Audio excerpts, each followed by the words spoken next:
just me. Jack, why do you insist on doing this dumb internet shit on TV? I look and see, it's not just me. This place is a fucking joke, man. You're a clown. I quit. So many of us have stood where I stand. We are the young, so raise your hand. So many of us have stood where I stand. We are the young, so raise your hand. We call us problem child. We spend our lives on trial. We walk an endless mile. We are the youth gone wild. We stand and we won't fall. We're one and one for all. The writing's on the wall. We are the youth gone wild. No. It doesn't make logical sense. But it makes yes, of course. But it makes wrestling booking sense. Of course, this makes no sense. Of course, okay, it makes no sense. However, in pro wrestling booking, which often makes no sense, you would do that. It's about making money. It's not about anything else. Wrestling's always been about making money first and foremost. That's it. Yes! I look and see, it's not just me. Last weekend was the greatest weekend in AEW history. This is the greatest week. I look and see, it's not just me. Security, my safety, my life was in danger at a wrestling show. So many of us have stood where I stand. We are the young, so raise your hand. So many of us have stood where I stand. We are the young, so raise your hand. We call us problem child. We spend our lives on trial. We walk an endless mile. We are the youth gone wild. We stand, we won't fall. We're one and one for all. The writing's on the wall. We are the youth gone wild. We call us problem child. We spend our lives on trial. We walk an endless mile. We are the youth gone wild. We stand, we won't fall. We're one and one for all. The writing's on the wall. We are the youth gone wild.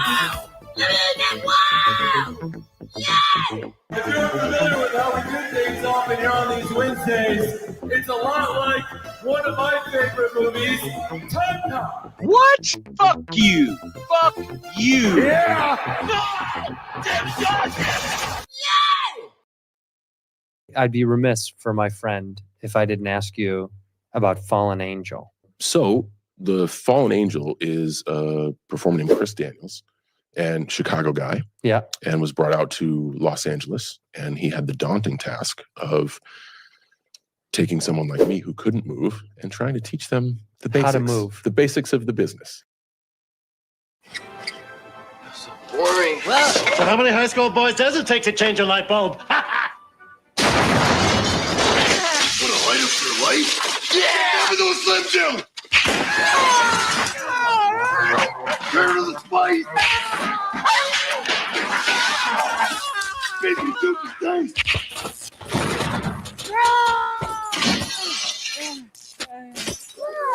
Need a little excitement?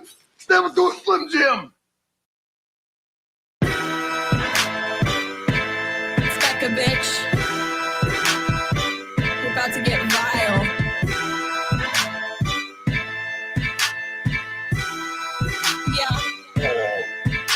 I'm a prom queen, but I keep to myself, stacking high green. You're in debt to your health. AARP ain't shit owed but my wealth, and my oppie's getting dumber every day. Ha! Up in the gym, but I never need a witness. Tonic and gin when I'm working on my fitness. On Becca, on God, I'll make you wish you had this hot bod. On Becca, on God, I'll make you wish you had this hot bod. On Becca, yeah, on God, I'll make you wish you had this hot bod. On Becca, on God, I'll make you wish you had this hot bod. I be flexing like the dudes high on tread, all natural. Better give her her tens. They say, Blondie, how you getting those abs? Hey, Bobby, let me me call you a cab. Long legs. I'm a woman in STEM. My eggs. Fertile, healthy, and femme. My trades.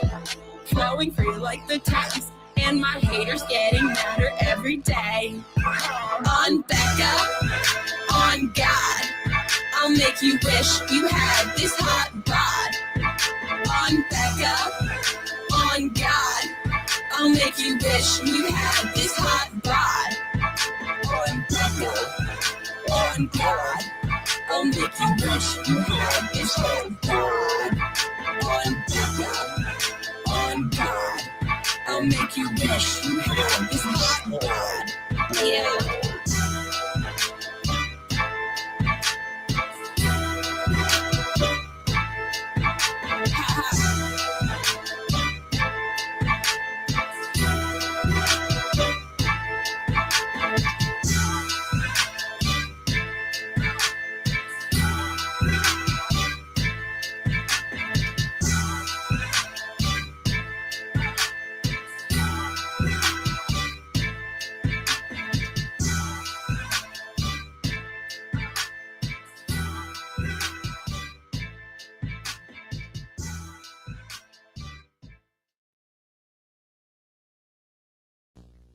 And action. Romeo, Romeo, wherefore art thou, Romeo? Again, please.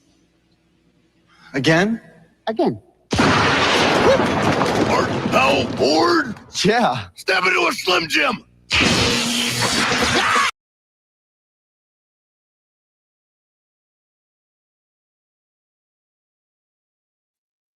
Ooh, what's happening, guys? Welcome to another eclectic edition of PWT Live Show. Yeah. I am your host, the infallible Phil Marks, who got stuck behind a train, so I'm a little bit fucking late today. But it is what it is, guys. How you doing? Dynamite's about to start here in 10 minutes. Not that you guys really give too much of a shit about that. I'm positive at this point. But yeah, how are you all doing? Just making sure I'm live on X and everything. Yep. We are here. I'll drop the YouTube link under there. So guys, welcome. If you're on X, so listen, if you usually watch on the Times channel, I went back to doing the old way, you know? So it's like, if you're a member, you can watch it on the Times channel. Otherwise, you got to come over to the Clips channel, and I dropped the link over on the Times channel so you guys know to come over to the Clips channel. And then the replay will still be on the Times channel. Just it will be, you know, after whatever. And so I just want everyone to come to the Clips channel. If you guys are on X, come on over to youtube.com/@ProWrestleClips. We breezed past 7,000 subs. We are almost at 7,100. I don't know if we're like halfway or like a third of the way or a quarter of the way. Either way, we're cruising, and we blew past 2K on the other channel. So round of applause for the PWT universe. Yeah. And if anybody's you know, like you see anybody struggling, like, oh, where's the show? Like, usually I watch it on Times. Just let them know what's going on here. As I drink some ice water. Okay, and Mr. Iguana's right there. So today, guys, we have a jam-packed show. I cannot wait to get into everything today. We have a world premiere as well of the Triple Cup music video, okay, which is going to be fucking magnificent. The world premiere, exclusive premiere, the Triple Cup video. Okay, and for those of you who are unaware, if you're not a member, become a member for 99 cents and get access to bonus shows. On Monday, I do bonus shows, and if you're a patron, you get access as well. Shout out the new patrons who've recently signed up, and you get access as well. And what happens is it's a more personable, fun show, and we were riffing with chat, I guess. We were riffing with chat and stuff, and so yeah, we came up with this. I just came up with this bit, like this Triple Cup thing, essentially, and just turned into this whole thing because Tony Khan had 3 cups, and we're gonna go over that. We're gonna world premiere that video in a bit, and so and shout out the Discord, you guys, and 452, right? who jumped all over that and whipped this video up. We're going to world premiere that tonight. We have, what else do we have? Dynamite's being watched. We have, as the title indicates, Jake Hager trash Tony Khan. AEW, well, he brought up shit about behind the scenes with the CM Punk stuff as well. And then, of course, Dax and fucking Cash had to white knight Daddy Khan there. And, they start dropping receipts, and they did kind of own Hager. They really did. But AEW screwing Philly workers over, allegedly. I don't know. And I put a poll in the chat. If you guys are in the chat, youtube.com/@ProWrestleClips, you guys vote in the poll. Do you guys think WWE's behind this in any capacity? Do you guys think that WWE, there's this conspiracy floating around that, it's very convenient that they're fucking boycotting AEW, but I'm going to break that all down in a little bit. And this sort of ties into like Moxley's lawsuit a little bit, and I'm going to make the connection there. And what else is going on? Just a whole bunch of everything, man. It's Wednesday. Brie Bella's unwanted, as I've been saying. Nikki Bella's sort of confirmed a little bit what I've been saying for quite a while now. And so we're going to get into that and everything. Okay, so strap in. This is going to be a good one. And I should put Dynamite on, which I'm going to do right now, actually, as we are chilling. But so make sure you guys hit like. Try and run those likes up to 100. It fucking helps the algorithm. You guys can become a member for 99 cents. You can gift a membership if you want to support the show or whatever. You can send a super chat in, consider becoming a patron, or just, hit like, dislike, leave a good comment, leave a shitty comment, whatever you want to do. Appreciate you all for being here. And I just need to get TBS pulled up. Yeah. If I can find it. Yeah. Okay. The sun.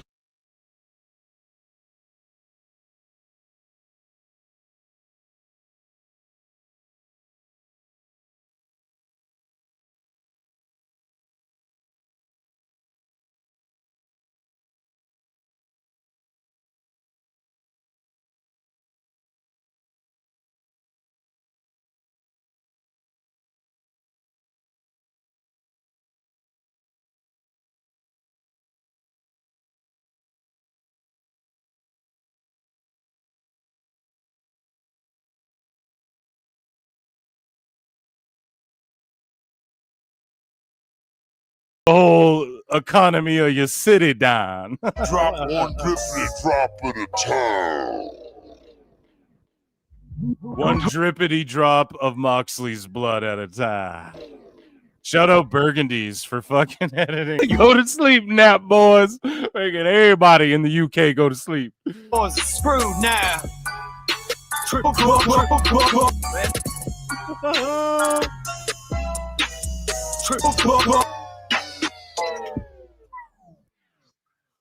Oh, hell yeah, man. Absolutely. What a fucking banger, dude. Shout out 452 Burgundies in chat there. So, yeah, it was just a bit. I started playing this fucking song, and it just fucking got out of hand. And because we noticed Tony Khan had triple cups at the media scrum. And so we just started going off on that, and it turned into a whole thing. And shout out Riff Raff, and I believe Major Lazer, I want to say, made that the original song. But the Triple Cup remix, absolutely spectacular. Round of applause for the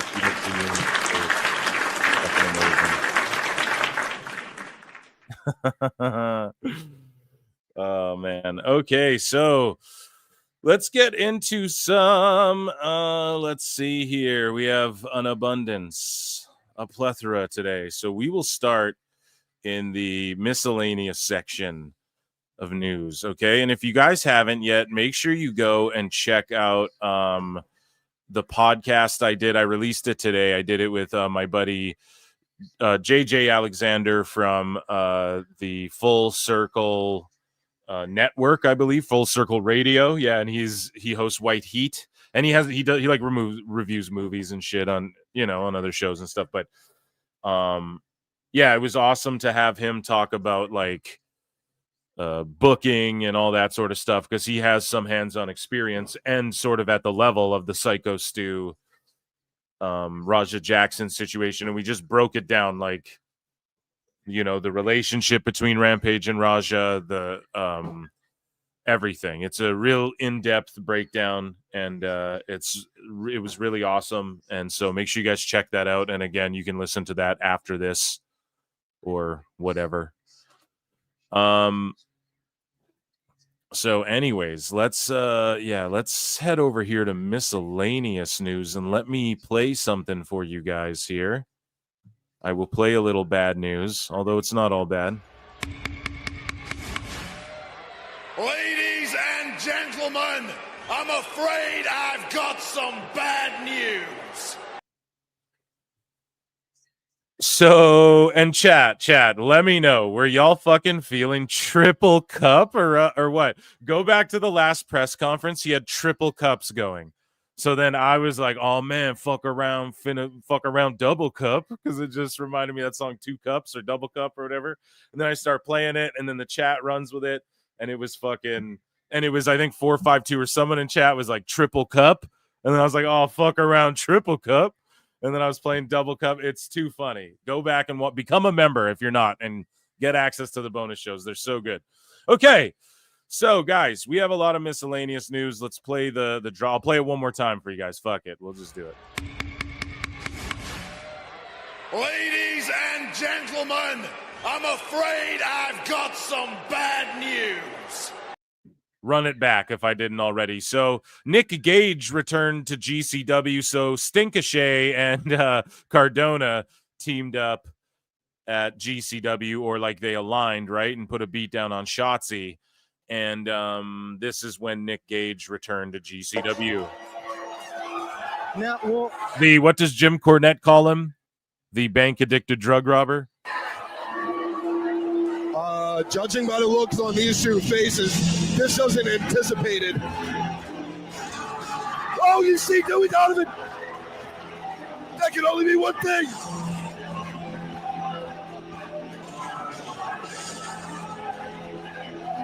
Is it?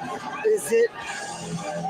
It's the man, the king, the fucking god of this shit. It's Nick fucking Gage, back in Game Changer Wrestling. I'm jumping out of my seat, Mose.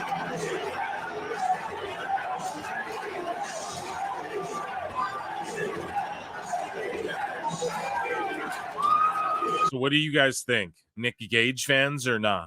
He won so many people. Here's the thing. From all accounts, he's like pretty well turned everything around, because after that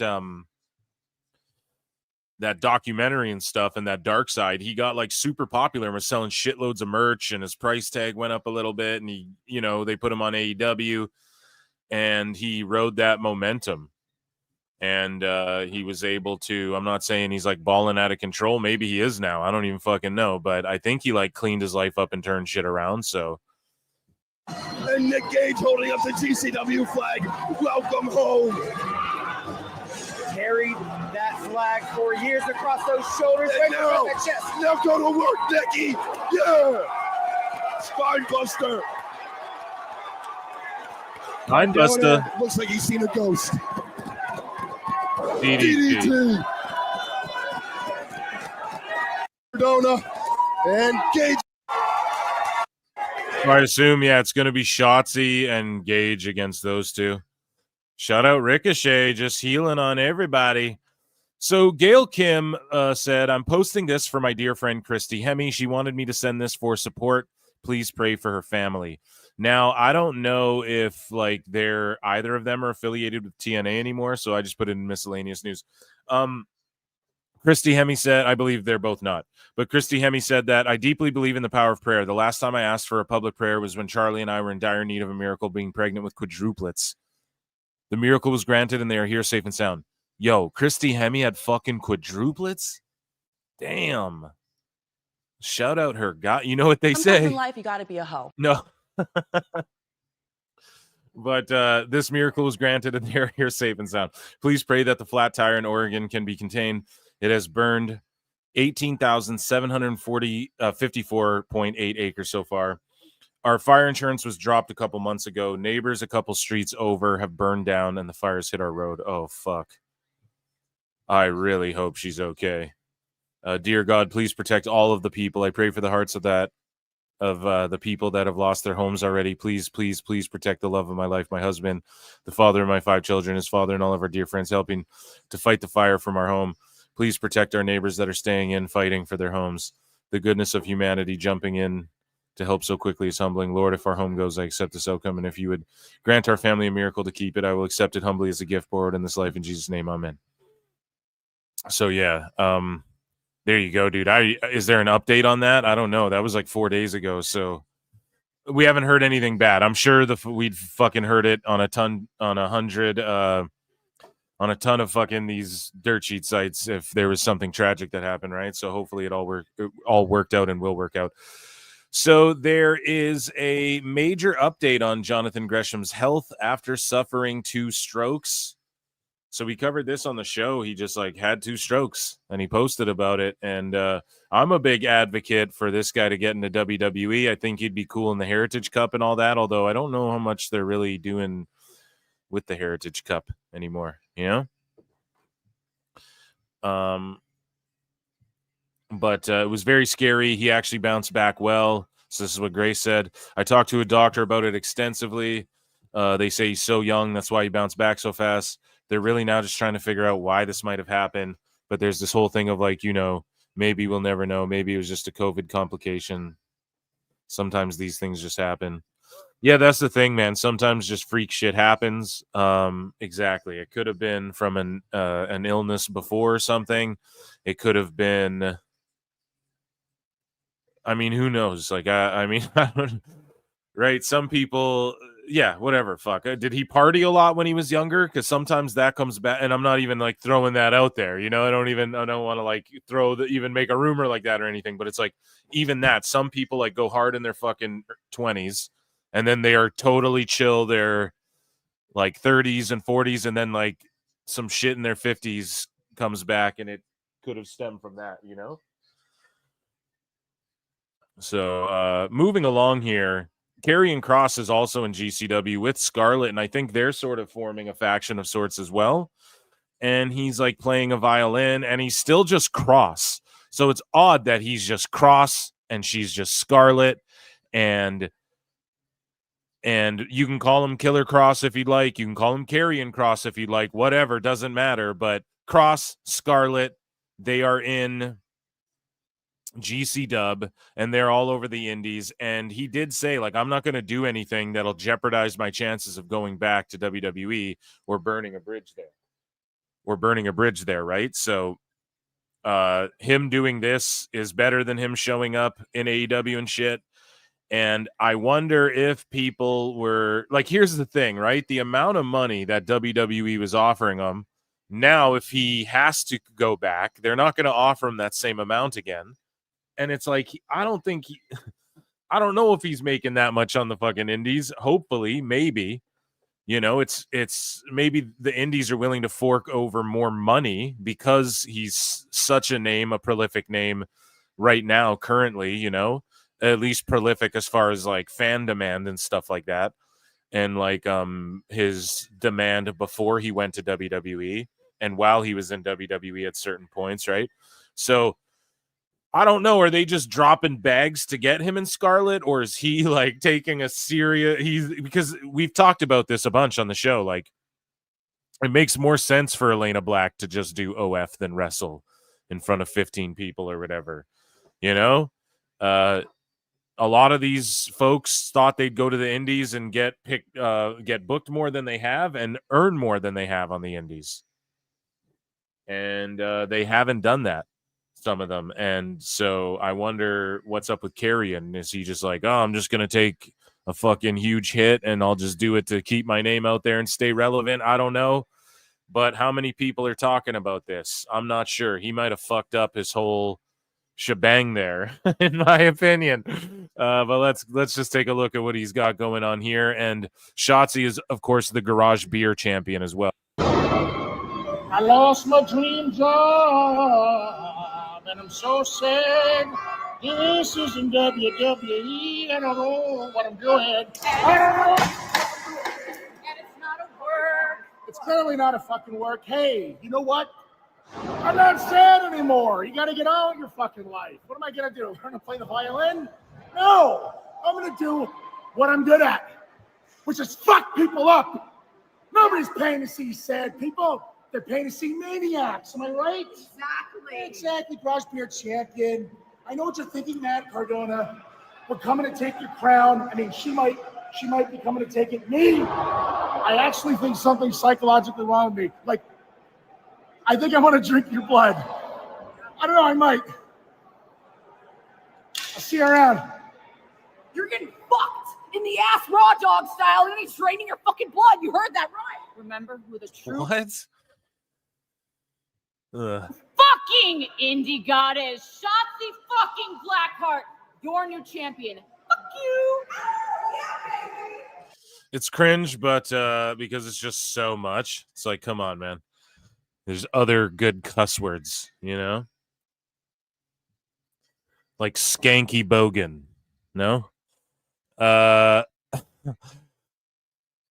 it's GCW and they're an indie, so that's where you do shit like that. But I don't know, man. I'm kind of into it. The end just kind of cringed me out with all the fucking fucks, you know? Save some for me, guys. I'm dying over here. That's half my gimmick. But yeah, moving along here. Shadow Cross. And then, yeah, here was their like revelation or their big reveal. Do more of these individuals with Matt. Oh, low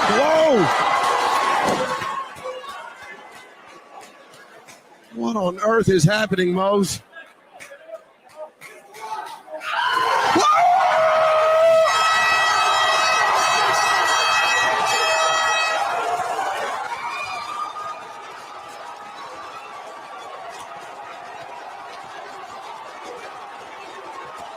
Both thought Cardona's, and now he's Honestly, man, if a third guy got into the mix, or you could just say, well, let's just support and fucking boost up GCW and shit, for sure. But I think GCW kind of works like what it is, like how it is, right? Not everyone should go to TNA. I don't know what Freddie Prinze is doing. That fucking I Know What You Did movie came out. Listen, if someone got into the mix and could put together, like, on a network or on one of these streamers, or if Billy Corgan, I don't know what he's doing either. Like, why doesn't he?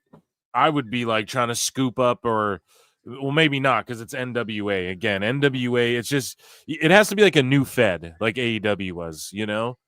But man, I mean, there's enough guys. You have a whole, like, you could have Cross and Cardona and fucking all these people on the indies right now, all these women on the indies, especially all these women who are free agents, because there's just such an abundance of them in pro wrestling. I mean, goddamn, you could start a whole third Fed that could work. You can't tell me like a program with Cardona and Cross ain't going to boost business up for GCW, you know?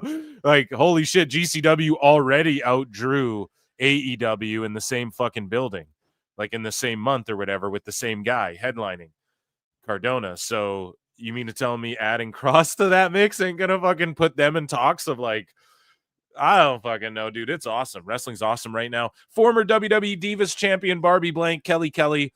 She has two awesome names, Barbie Blank and Kelly Kelly. Those are two great names. Throwing at the, if you're a stripper, throwing at the American Cornhole League. Speaking of strippers, you got a cornhole room in the back. Oh, Throwdown Celebrity Tournament. So let's take a look here. Barbie Blank there on the left side. Oh! Line drive airmail for Barbie Blank. She loves that. That's going to feel good, especially when you can do that and then send the backs. See Barbie Blank.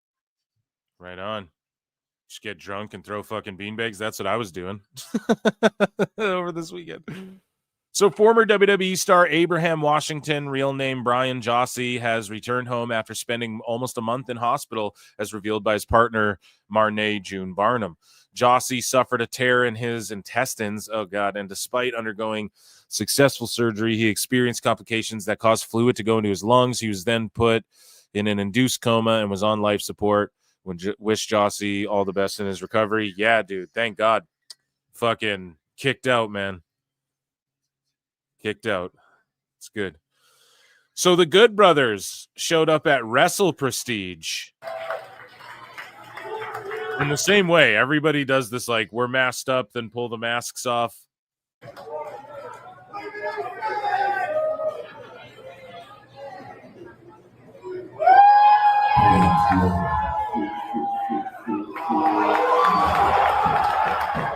the Good Brothers!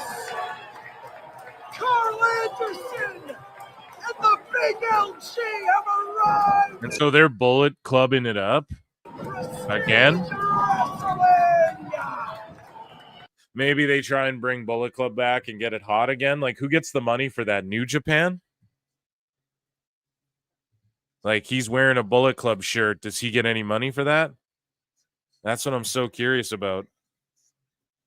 I wonder how that Bullet Club money works. I would love to fucking figure that out. But either way, shout them out. I'm a Good Brothers fan. I know some people hate on them. It would be cool if, like, Bullet Club Gold maybe expanded a little bit and, like, maybe you could get them involved. But I mean, Jay White and like Juice just came back and people are clowning him now, and he used to be so cool, and then Jay White is hurt, and then the Gun Boys, like, only one of them's back, right? Like, I think they were both just being kept off TV, and then one was hurt and got hurt or something, and it's just like, oh man. So I don't know, we'll see. Let's talk about AEW for just a little bit here. I just want to tell you guys what I'm seeing. So first off, they try to do like an old school ECW tunnel and like cage setup. That's cute. What else are we seeing here? Daniel Garcia, the show opens, FTR's out there because they're rawing for AEW. And then I'm actually going to give Tony Khan points. He did the thing that I said. I was like, dude, if he books this as like FTR versus Edge and Christian, not for the belts, then that's like a big tag match that doesn't have to be for the belts. Although, like, when your belts are this young in its history, I would be trying to put like the top fucking teams. Like, I'd be getting their names all over the lineage and the history of the titles.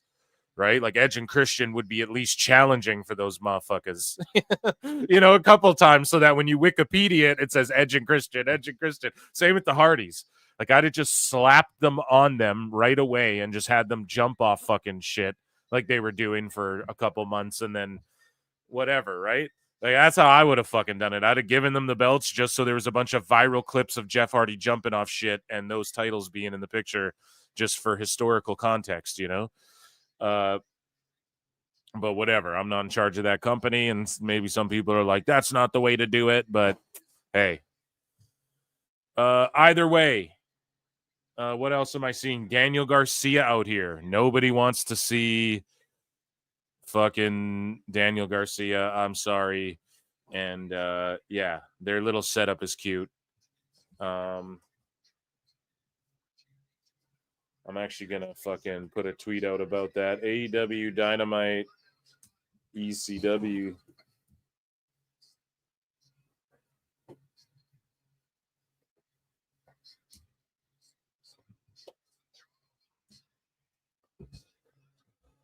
Okay, so let's get into some more miscellaneous news. I'm just like watching Mox and Garcia to be like, hey, is Garcia, like, you know, I'm just giving it a moment. Like, is it going to work? I don't think it's working for me, man. I just can't get behind Garcia. I just really can't. Back into our miscellaneous news. So a man like Darice says, I am the Progress World Champion. So he won the World Championship. Is that the one that Paul Walter Hauser has? I'm not too sure.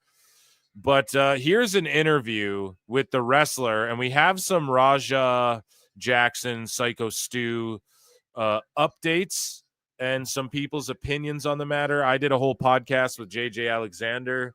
Make sure you guys check that out. If you haven't yet, when you're done listening to this tonight, you can go and check that out. So here's a clip from this interview, and I implore you all to go and check out the interview. Stu's GoFundMe, which is linked below in the podcast I did as well, in the description there. And Mr. Beast was like, I'll fucking help with anything I can. Mr. Beast, just match whatever they raise on that GoFundMe. Once the GoFundMe closes, just match that and just do it privately, and that would be a really awesome thing to do. And don't make a YouTube video out of it. And that would be an awesome thing to do. Anyways, so go and check it out. Here's just a clip, though, man. The upper management and ownership. So as we break down on the show, and everyone's giving Rikishi shit, right? Everybody's giving Rikishi shit. Gangrel also, I believe, owns this Fed, and no one's saying shit to him. Now, as I covered on the podcast I did, Gangrel was like, I think that same night he like won the world title of some CCW or some shit, like some indie. He was like out doing an indie, so he didn't know what was going on. And we speculated a little bit, like, okay, who's in charge if Rikishi isn't there? What are the answers? I don't know. You guys can discern for yourself. Listen to my pod, and I believe we answer those questions.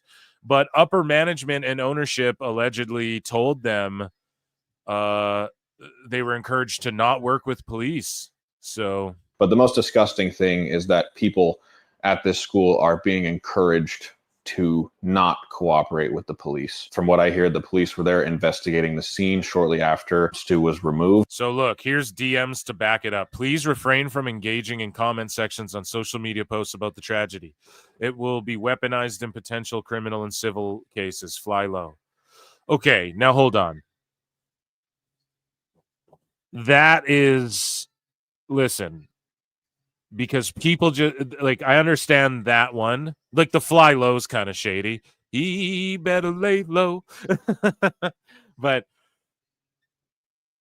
I do understand where it's like, just please refrain from fucking commenting on stuff, because it could, like, get you in trouble by accident and you don't even know, right? That's sort of a good look. Because, man, the justice system, like, lawyers and shit, they will just spin anything they can. They'll do a classic Meltzer spin. But then it gets kind of gross. It's like, if law enforcement or any attorney for the suspect contacts you in any capacity, let someone here know right away for guidance on how to address them. I mean, it is fucked, I guess, but they're saying it from the defense. Like, they're specifying from the defense, because you don't want to say anything that the defense can spin into, let's defend Raja, right? Or who's the defense in this shit? Who's fucking suing who or whatever? This is what I'm saying. Guidance on how to address them. So, yeah, I don't know, man. I don't know if that's entirely heinous. Let's hear how these guys word it. And there has been multiple requests that have gone downstream from upper management to not talk with the police directly if they are contacted, and to only let a certain group of individuals interact. No one needs to be discussing anything. I'll shut this feed down, please. Agreed. Yes, sir. Yes, sir. Yes, sir. Huh. So, yeah, it does seem like he's trying to cover his own ass. Maybe that first set, I don't know, that first set of DMs there, I'm kind of like, well, I think he's just trying to, like, protect everyone involved who, like, shouldn't be blamed for this, you know? Like, there's a bunch of boys there who, we even covered this one guy's name's like Ice something, I can't remember. And he was, like, cutting a rah-rah speech promo to the people outside the venue. And a bunch of people online were trashing this guy, saying, like, man, he's just, like, trying to get over in this situation. But as JJ broke down on my pod, which I implore you all to check out, and he goes more in depth, but basically he just said, well, look, man, that's probably his friend. Psycho Stu's probably his friend, and he's just probably trying to, like, rile up the fans. Like, don't worry, we're still here. Like, we're here. He's just green, you know? He's just a green guy at a wrestling academy who doesn't really know. It's not like a pro. He's not handling it like a fucking a Drew McIntyre or one of these professionals, like high-level professionals would and stuff. So it's really cool to hear different aspects of people who, you know, JJ brought a lot of like, hey, I've been back there, and like if this went down, I'd have done this, you know. He's booked shit at level a similar level, maybe a little under the same level, more or less, right? So but yeah, he's like begging, please don't talk to anyone. So that seems a little desperate, you know, with the police. That is extremely dishonest. but ultimately it does sort of fall on Nox Pro as well. Like they should be held responsible to some degree, and especially if AJ Mana was in charge. You guys let your friend almost die, and now you're trying to have people lie for you. But the most disgusting thing is that people at this school are being encouraged. Yeah. And then young, impressionable people who won't say shit either because they're like, fuck, man, I want to be broken in and like I need to get my foot in the door of pro wrestling, etc. So Mark Henry calls out Psycho Stu for this incident.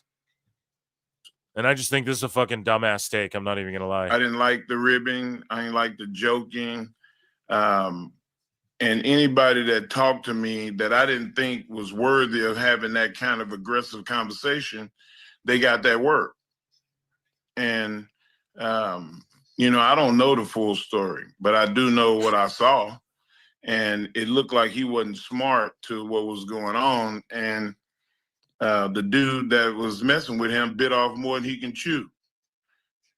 And, you know, it's 2025, bro. It's like, what the fuck? They were backstage clearly doing a work thing. He's at a pro wrestling show, right? The kid's on camera saying, like, I want to knock out a pro wrestler and all this shit. You know, you got to be careful, one, who you mess with, and two, like, you know, what kind of example are you as a veteran for inciting a ride with a kid? He fucking apologized to him multiple times. Why is TMZ Sports talking to someone who doesn't even have the full fucking story?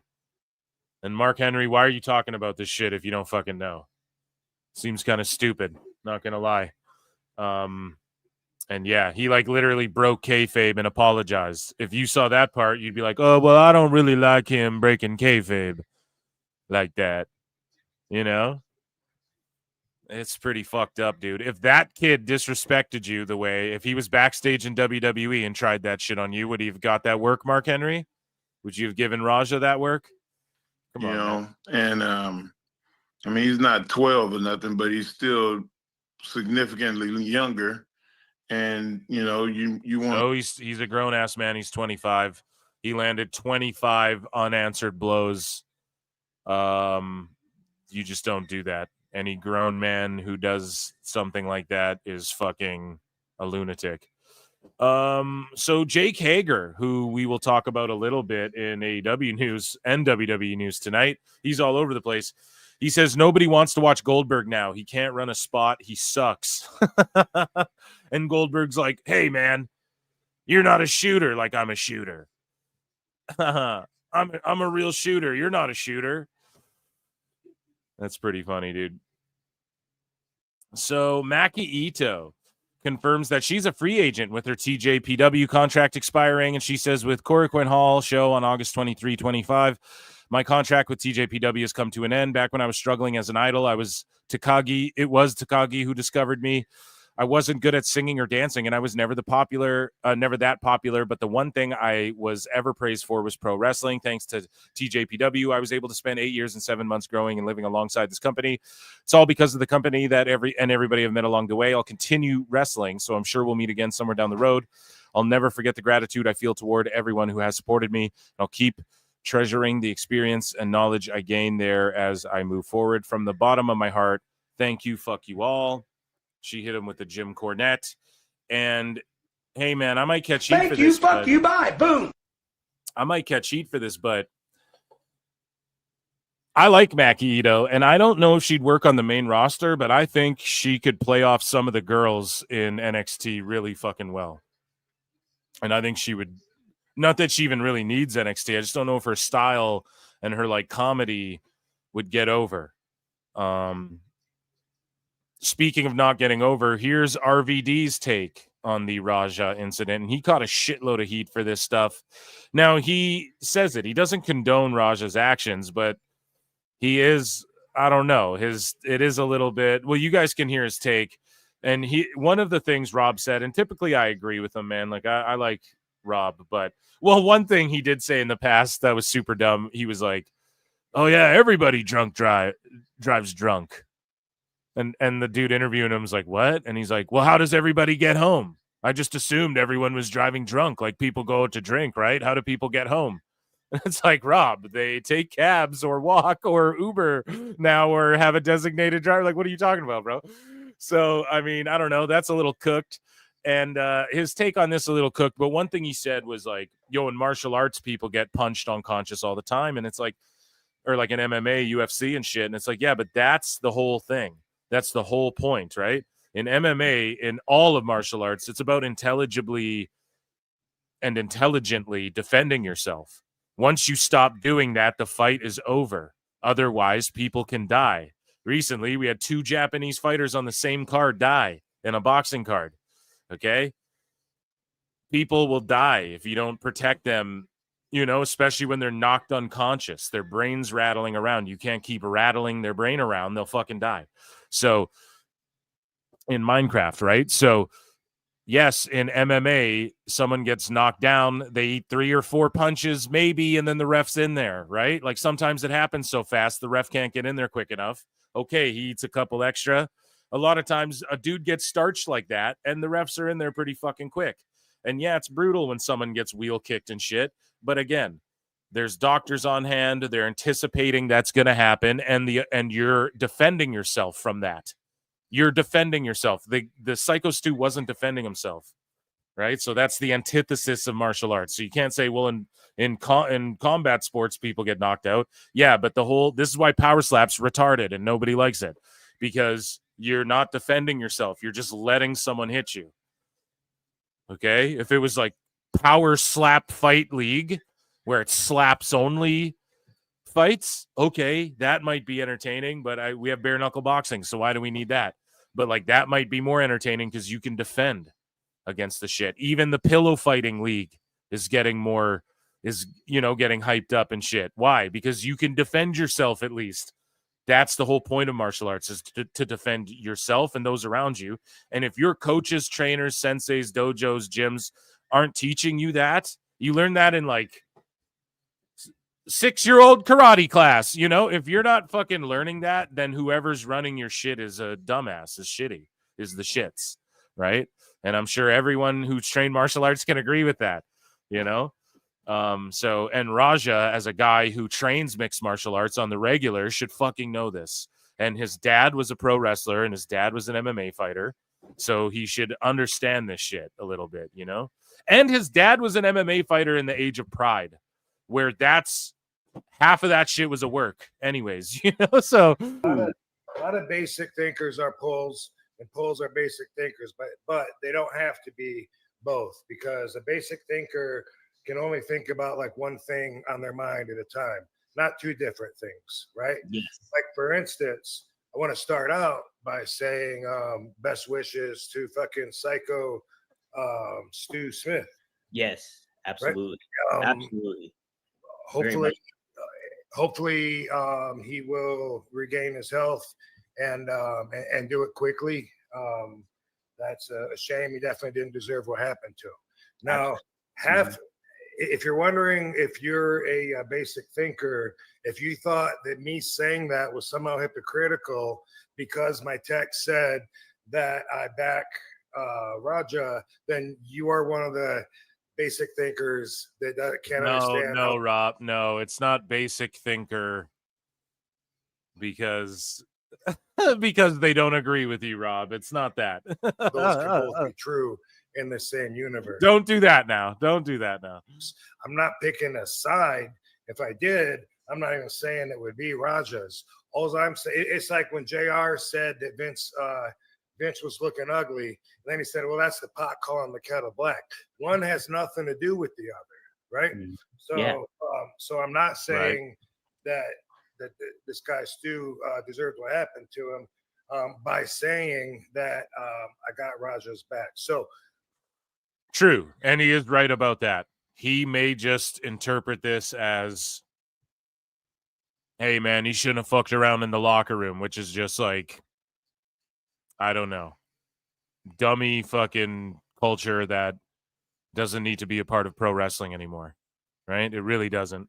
When I wrote that on Twitter, X, I hadn't seen all the hate that this kid's got. You know, I hadn't. I'd seen that he was really taking over YouTube. All the videos were talking about it. He had a lot of hate there, but I hadn't seen like all the comments. And I don't think that would have changed, you know, because when I watched everything, and when I say that I have his back, I'm not saying I'm going to stand back to back and fight a crowd of fucking a million people that are trying to lynch him. What I'm saying is I see the pathway that he took that led to what happened. Now, I'm sure I'm not the only one that sees what happened, but with basic thinkers, you have to wonder and assume they're probably taking out some facts, because our ideology tells us there's always a bigger picture. Okay, so you have a religion or a cult. No, listen, there's always a bigger picture, right? Which you aren't seeing. The simpleton, in my opinion, the basic thinker simpleton answer is, yeah, man, celebrity's kid, I got his back. The guy shouldn't have hit him with the fucking thing. Instead of the nuanced, well, okay, they're working. He's kick streaming to 12-year-olds. That's who he's trying to blame it on. Look at the dynamic between him and his father publicly humiliating him multiple times, which we watched on the pod. So again, I think I have a bigger picture and a greater scope. And I think you're wrong, Rob. And that's my opinion. And I think I understand this situation deeper than you do, even though you're one of the boys. And that's just because I spent the time to look into all of this. And I've followed Rampage Jackson and his son for quite a while. And I've seen the way Rampage just fucking humiliated his son on Brendan Schaub's podcast. And Brendan Schaub's sitting there talking about him like he's not even in the fucking room. The way his dad treats fans. And the way he's a fucking streamer. It's this streaming culture. The greater picture. You're like the bigger picture. Yes, Rob, the bigger picture is this is streaming culture. Do you know what they just did in France? These people killed a guy that they were like torturing on Kick for like weeks as like a bit. Oh, it's a comedy bit. We just do crazy shit. We spray chocolate sauce on him, blah, blah, blah. They like starved the guy and he had like a seizure and died or whatever the fuck. I don't know what happened. So it's the greater picture, Rob, is that there's this streaming culture shit and a bunch of these fucking morons who have zero respect for anything or anybody because of social media. And a child who's emotionally damaged, okay, who has his dad fucking handing him everything while airing out all their dirty laundry for fucking 13-year-olds on a streaming platform for clout, hanging out with Sneeko and shit. Okay? It's immature people raising fucking people to not be men, you know? That's all it is. And that's the greater picture, but you're just looking at it as like, I have his back. Okay, why? Because you hung out with Rampage? Because you know Rampage?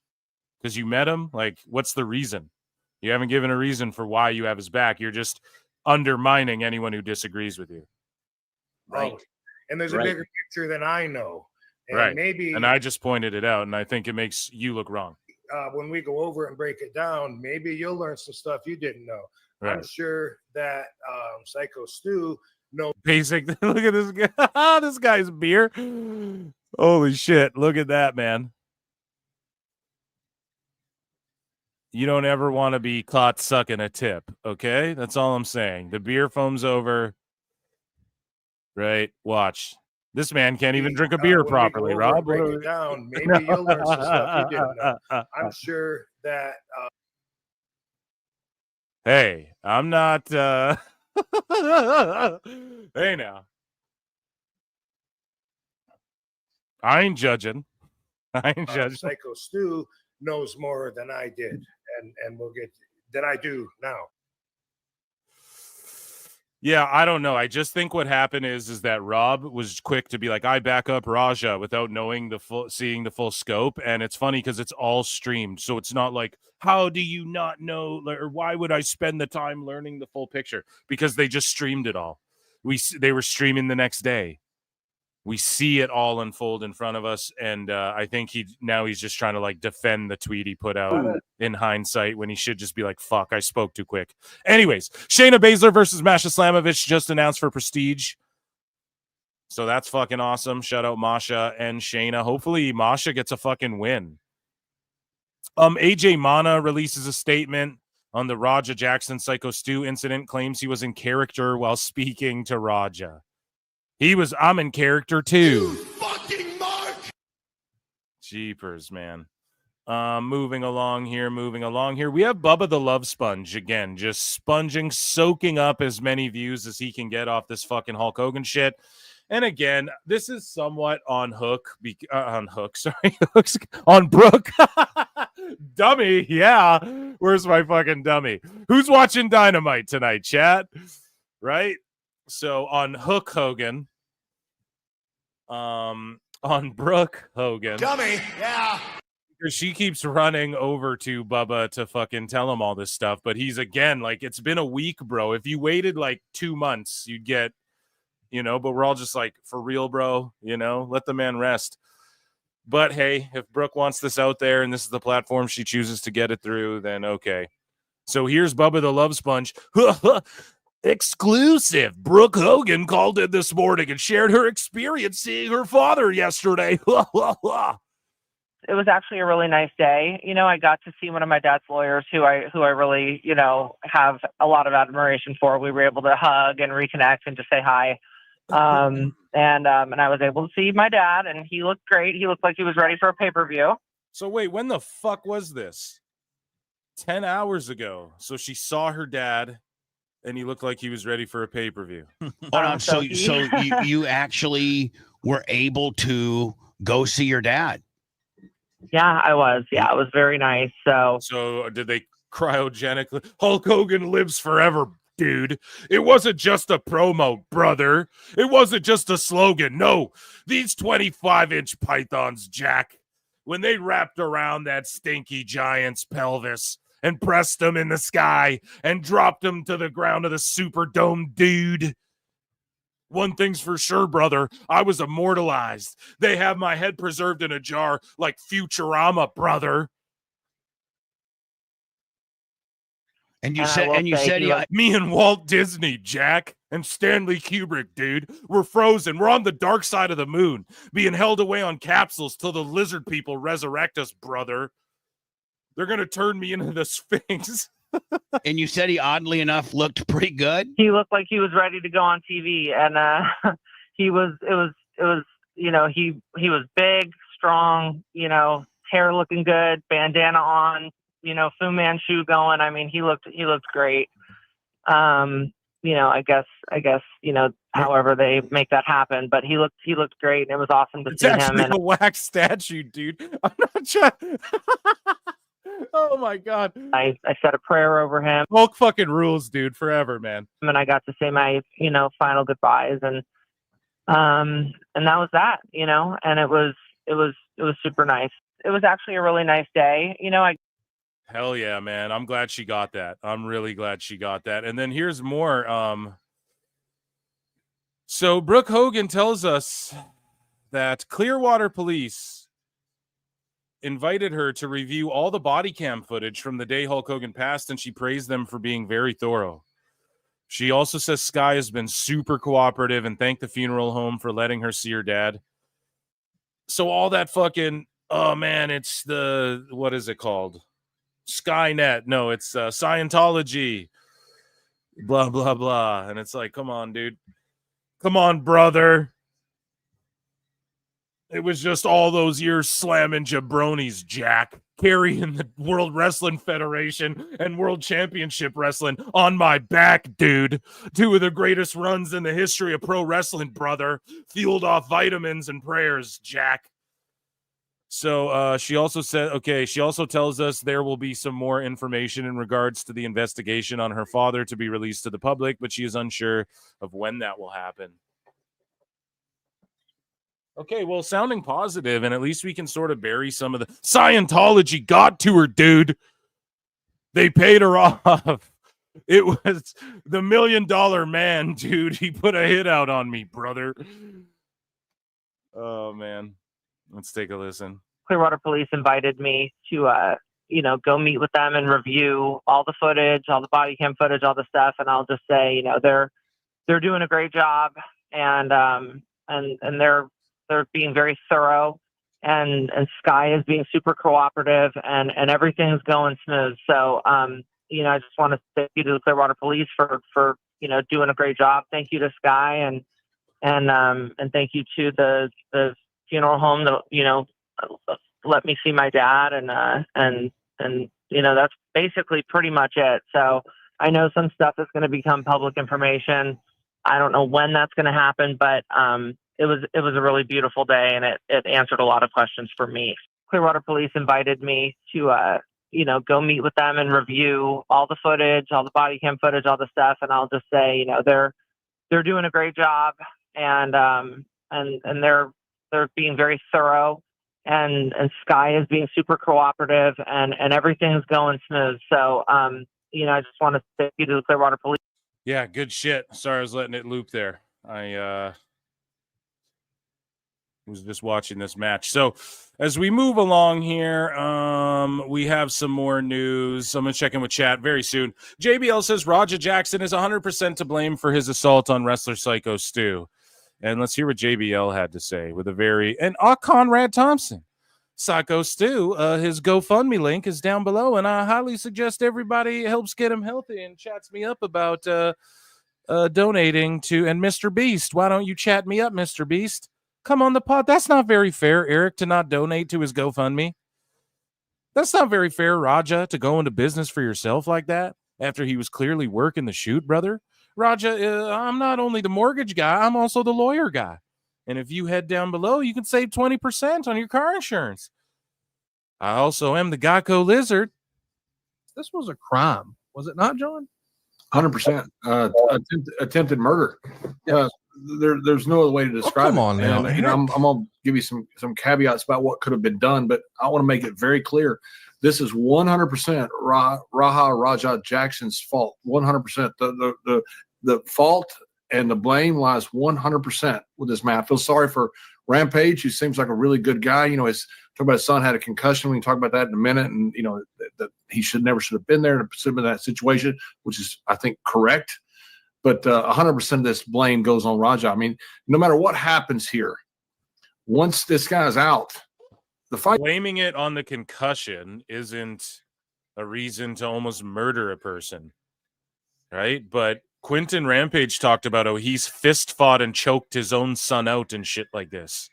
And his son sucker punched him and all this stuff.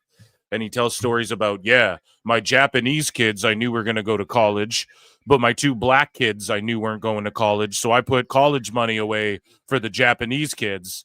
And then I put bail money away for Raja and my other kid or whatever.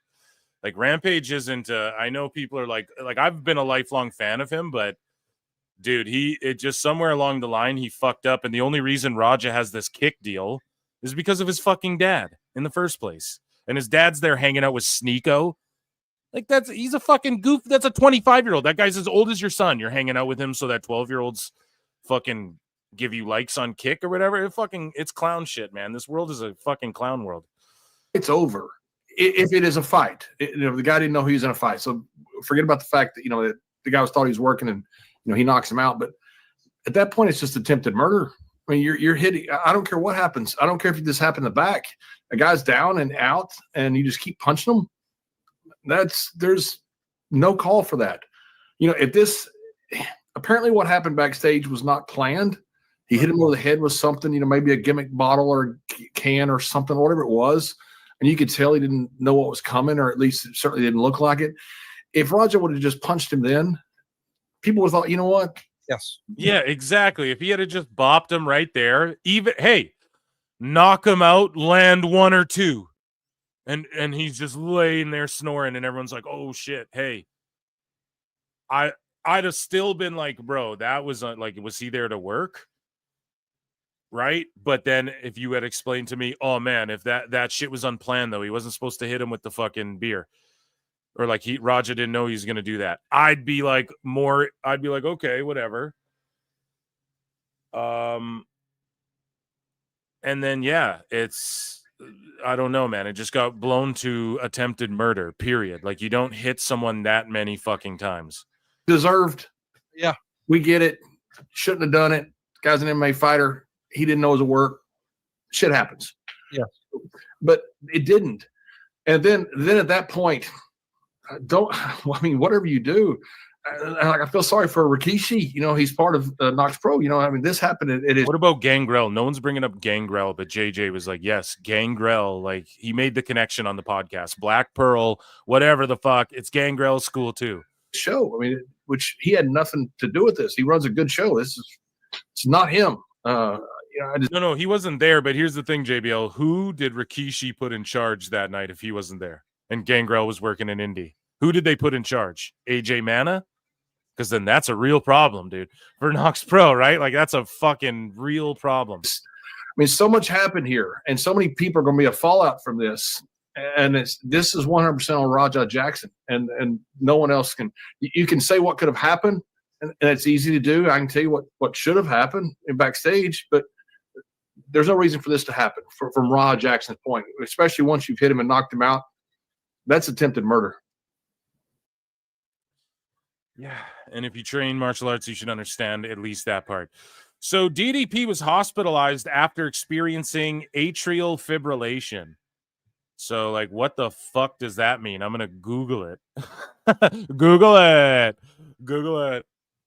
We're going to Google it live on the air here, PWT. What the fuck does that mean? An irregular and often very rapid heart rhythm. Arrhythmia. Damn, dude. And he's like one of the healthy dudes who's like, we have other news. He's helping Lex Luger walk and shit. Which, is that not in here? That should be in here. Maybe I put it in the WWE section because it's Luger and he's a legend. But yeah, there's a video going viral of him helping Lex Luger to walk again. I don't know if Luger was doing DDPY. I'm sure some form of it, but I swear by DDPY, man. I don't know what he calls it now, but I don't do it anymore. I was doing it like regularly every day for a while there, but Diamond Dallas Page says, minutes after waking up from a successful cardio version, I'm back stretching. My wife is like, can you just rest for 24 hours? Last week I went into AFib. I normally wear a heart monitor when training. Holy shit, I didn't know that. And is this his wife, Paige McMahon? Yeah.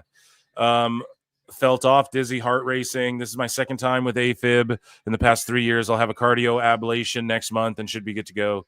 I will never not wear a heart monitor and/or Apple Watch when I'm working out again. I promise, Paige. If you're over 50 and or have slightly enlarged heart, you should wear a heart monitor too. Now, where's everyone getting the slightly enlarged? Because we know DDP's not like one of these big jack steroid dudes, but I think he's one of the guys who admits it. Like, yeah, everybody took a gimmick back in the day. It's kind of what you did. Now, some of us went harder than others. Has he admitted that, or has he said he's always been clean? I'm not even sure, but I'm pretty sure he's been on record saying like, yeah, man, we've all done this or that. So I think that's where all those wrestlers get these enlarged hearts, right? It's probably taking these human growth hormones and shit like that, right? Even in Triple H's case, like, we can't say that fucking steroids and shit over the years probably didn't have anything to do with it. And back then it was just like, as they say, the wild, wild west, you just fucking wild, wild west. We're going straight to the wild, wild west. We're gonna shoot roids up our ass cheeks. No, but back then, dude, you kind of just fucking did whatever. Now, I mean, you can get shit over the counter that's like banned and that you're not allowed to take in sports, or like you'd fail a fucking USADA test if you have too much caffeine and shit like that in some sports. And obviously the wrestlers are smaller, which is a good thing, and we're seeing wrestlers have more longevity, which is a good thing. And I'm not saying DDP did any fucking drugs, but just guys from back in the day, we hear about, they have enlarged hearts and shit all the time, and obviously that has something to do with it. And that, ladies and gentlemen, was the intro to the show, an hour-long intro, miscellaneous news. How about that?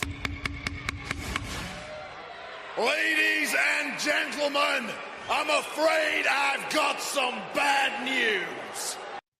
So you guys want to talk about AEW news next? I already fucking know. That's what the people want, so that's what the people get. And so you guys are going to get that. And so we're going to get into some AEW news after I check in with chat. And Stat just got the win, just got a big W, a big George W. Right? So we're going to jump on over here and just take a look at the eras while we talk with chat. 626 for 5. Guys, there is like 270 roughly watching on the Pro Wrestle Clips and on X. Okay, and then whatever members are watching on Times. The replay will be on the Times channel, so make sure you guys check that out as well and sub over there. And if anybody's confused, like, oh, why isn't it on the Times channel? Just come watch on the Clips channel. That's all. We're just encouraging y'all to come over there. And thank you. If you're watching on X, consider subscribing to YouTube. Hit like, retweet, hit a heart, leave a comment. You can send in a super chat. You can become a member for 99 cents, get access to member shows, and check out my pod that I did about the whole Raja Jackson situation. We dive into it like deeper than I think anybody really fucking did. I think we covered all the bases other than the reactions the next day, you know? So 626 for 5 says Progress World Champ. Fucking mosquito in my house. Progress World Champ sounds like a can crushing factory employee award for Redax. Can Do was the name of the place in our town. Can Do, no can do, bud. Oh, man. Progress World Champ. You know, Paul Walter Hauser has one of the belts. I don't know if it's the World Champ, but it's like the Progress whatever title. You know? But yeah, shout out to man like Darice. He's getting over. Progress is doing some good shit, pal. But yeah, some of these feds, man, you run out of names. Like even PWT. Like I knew, like obviously when I made PWT and I'm like Pro Wrestle Times, I just went with like it's a cool name factor. I can't worry about the acronym being the same as anything because every acronym's been used, you know, or every whatever the fuck it is. PWT, there's Pro Wrestle Tees, Pro Wrestle Torch, Pro Wrestling Torch, or whatever. I'm like fucking. I just got to go with the cool name factor, right? So. Yeah, it's fucking all been done in wrestling before. So, you know, a lot of these fucking titles and feds sound super redacted. You're right about that. You know, we have like the fucking, oh man, I don't even, some of them are just ridiculous. Well, for instance, Shotzi earlier was the Garage Beer Champion, which is like a promo for a brand. It's like having the Cheez-Its title though.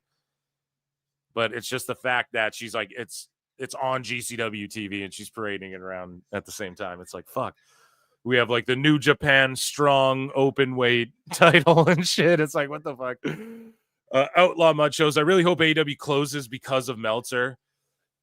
See, I don't want it to close. I just want it to get like TNA'd, which it kind of already is. But I don't really want that. Like, I do get hyped when they have hot crowds and shit. I just...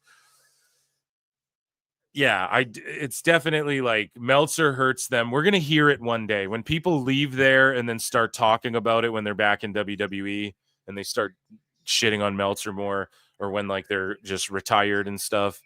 I will be so fucking happy. But they're just not saying it while they're there because they'll piss off Tony, and that's what they can't do.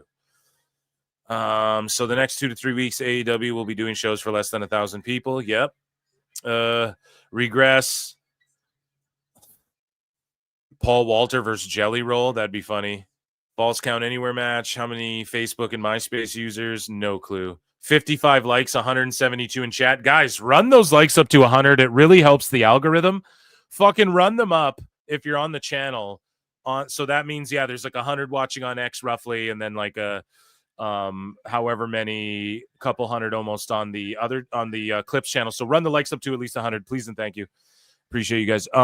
Codes cut the capacity of the building down. Well, let's talk about the shit. We got AEW news, goddammit. Let's get into it. Ladies and gentlemen, everybody together at the same time in the chat. Ichi Nissan for AEW news. Yeah. So, pardonnez-moi. Queen Aminata could not travala. Ratatata. I don't know. She revealed she was supposed to be leaving the United Kingdom today, but on Saturday her backpack was stolen, which is fucked. Good morning, y'all. Well, good afternoon in the United Kingdom. I was supposed to fly home today, but unfortunately, on Saturday, my backpack got stolen with everything: my debit card, my credit card, my driver's license, my US passport, my glasses, my medication, my charger, like everything is gone. So I am stuck here until Thursday, possibly a little bit longer. And yeah, I guess the UK loves the Queen so much that you guys didn't want me to go home. There you go. At least she's like spinning it into a promo, and she seems rather positive about it, and that's a good energy. I get good energy from Queen Aminata. I really, and I've been saying this for a long time, and I know other people saying she needs to get into NXT, man. She would crush it there, especially with the landscape right now in NXT. I just think she would be so good there. And, she's good enough to be a number one contender anytime they need her to be one, but she never gets the big win, where they never really build her up. She just like shows up, gets a win, is in a 4-way, loses, or like gets the title shot, loses. And it's just like off of like one win every time. So they should do more with her. Just being for real. Monet's got 15 belts as we're looking at right now. Why the fuck can't she give one? But Aminata, she seems peaceful about it, flipped it into a bit of a promo, which we're going to listen to. But how would this work? So Tony Khan probably just contacts the hotel, or like she contacts them. I'm fucking stuck here, man. Someone stole my bag. Hey, put the hotel, like as long as she needs, whatever she needs on my card, whatever the fuck. Over the phone, and then the company just pays for this because it's a fuck up and it's like a work related, someone thieved her. And then luckily for her, she could probably just like cancel and block her fucking cards using her phone. Like she has her phone, so on her apps for her banking and shit, she could and her credit card, she could probably just block her fucking cards from being used before they got swiped up. So I mean, it sucks. Like a lot of the digital world sucks, like Digimon, digital monsters, these digital champions to save the digital world. The digital world is kind of stressful in a lot of ways, but then in other ways you're like, fuck, I can just cancel my card really quick and no one can thieve me, Whereas like when bank cards first came out, I'm sure maybe not bank cards, but credit cards for sure. Right. And especially in like, I don't know, in America, can you just like tap your credit cards and like your fucking debit cards and stuff, or like wherever you guys are? I saw someone left a comment, hey, love from Thailand or whatever, wherever you guys are in the world. So we're global, we're universal. Can you just tap your cards and shit? Because you can do that in Canada. So it's like you have to set up a tap limit for a day, which sometimes fucks you. You're out drinking and then you're like, oh fuck, I gotta put, what's my pin again? I don't even remember. I don't even know what it is. So yeah, anyways, let's listen to that. I'm laughing about it right now, but honestly, I just wanted to be home. Yeah, that's the shittiest part, man. Whenever something shitty goes down when you're on the road, you're always like, oh, I just want to be at home. Like, I just wish I was doing like the boringest shit I ever do at my house right now. The shit I complain about having to do at my house, I would do that over this, It's all right, though. Everything happened for a reason. Thank you guys for showing the love and support, and good. And hopefully she's not like alone out there, but yeah, she gets home tomorrow. So the Kevin Kelly and Tate Twins appeal case against AEW in the 11th Circuit was filed today. They're trying to reverse the district judge's decision to send their defamation case to arbitration. Attorney Stephen P. New argues the district judge erred in not allowing Thurston, just get the blue check, bro. You fucking white knight motherfucker. Discovery before ruling, and by ruling that they didn't attack the delegation clause. The brief insists the arbitration clauses in their talent contracts were both substantively and procedurally unconscionable, a standard of unfairness which would make them unenforceable. To try to put it in plain English, AEW put arbitration clauses in their contracts, keeping disputes out of public court. So they have this planted in there. So when people are like NDAs, they make you sign NDAs. Their shit, and I tried to explain this years ago on this fucking show. It's not always just explicitly like, here's an NDA. It's part of the contract too. Sometimes you have to fucking sign things that say you can't talk about shit just to apply for jobs. I've had to do it in the past. It's like, you can't say shit until whatever fucking year or whatever. People know, or as long as you're fucking under subcontract or whatever, you can't fucking say anything about whatever. Okay? So Tony builds it in the contracts. It's not that people are out there signing these NDAs. You can't say shit, but it's like in your contract. You can't go public trashing Tony Khan. You can't go public trashing or defaming the company. A lot of companies have this. UFC has weird shit in their contracts, like when we photographed you, you must put your fist in a ball or whatever the fuck. And it's just to cover everyone's ass to make sure that they get the photographs they need for like their graphics and their renders and all that shit, right? It's just something minor, but they cross every T and dot every lowercase J. And Tony does that when he's he's so invested in keeping everything super private, right? And some of it I think will come around to bite him in the ass, but some of it, I mean, it's his prerogative. Lots of businesses are private and shit. Who gives a fuck? But at the end of the day, it's built into the contracts, is what we're learning now, that like if there's suings and public court filings and shit, disputes out of public court. You know what I mean? So Thurston also says this is probably common throughout major wrestling companies' talent contracts. And he's saying this is probably common, saying, oh, WWE probably does this too. But he doesn't fucking know. Otherwise, you just flat out go, WWE does it too. So he's just throwing that out there so people can pick it up and go, I bet WWE does it too. But like, who knows? Does MLW do that? Does fucking, I don't know. Like, you're just throwing that out there. But Kelly and Tate say the judges sent this case to arbitration too quickly. They claim the arbitration clauses were so unfair that they do meet the very specific legal standard required to prevent a judge from enforcing arbitration. They claim they couldn't negotiate the clauses. They weren't told about the costs of arbitration. They have to arbitrate in Florida, even though they don't live there. They weren't told the rules of arbitration. They were pressured to sign. They had no real choice. Thus, they meet the high unconscionability standard, they say. They say there should have been a hearing and they should have been allowed to request evidence to support their case, but the federal judge decided that their arbitration clause also included a delegation clause, which means these issues themselves should be decided in arbitration, not by him. The judge said Kelly and the Tates didn't actually attack the delegation clause, which is what they needed to do and do successfully to avoid arbitration. But Kelly and the Tates say they did that because they said all their allegations against arbitration also applied to delegation. So again, I'm not one of these fucking, it's Phil's court, right? Like, I'm not one of these like legal jargon. But I will say this.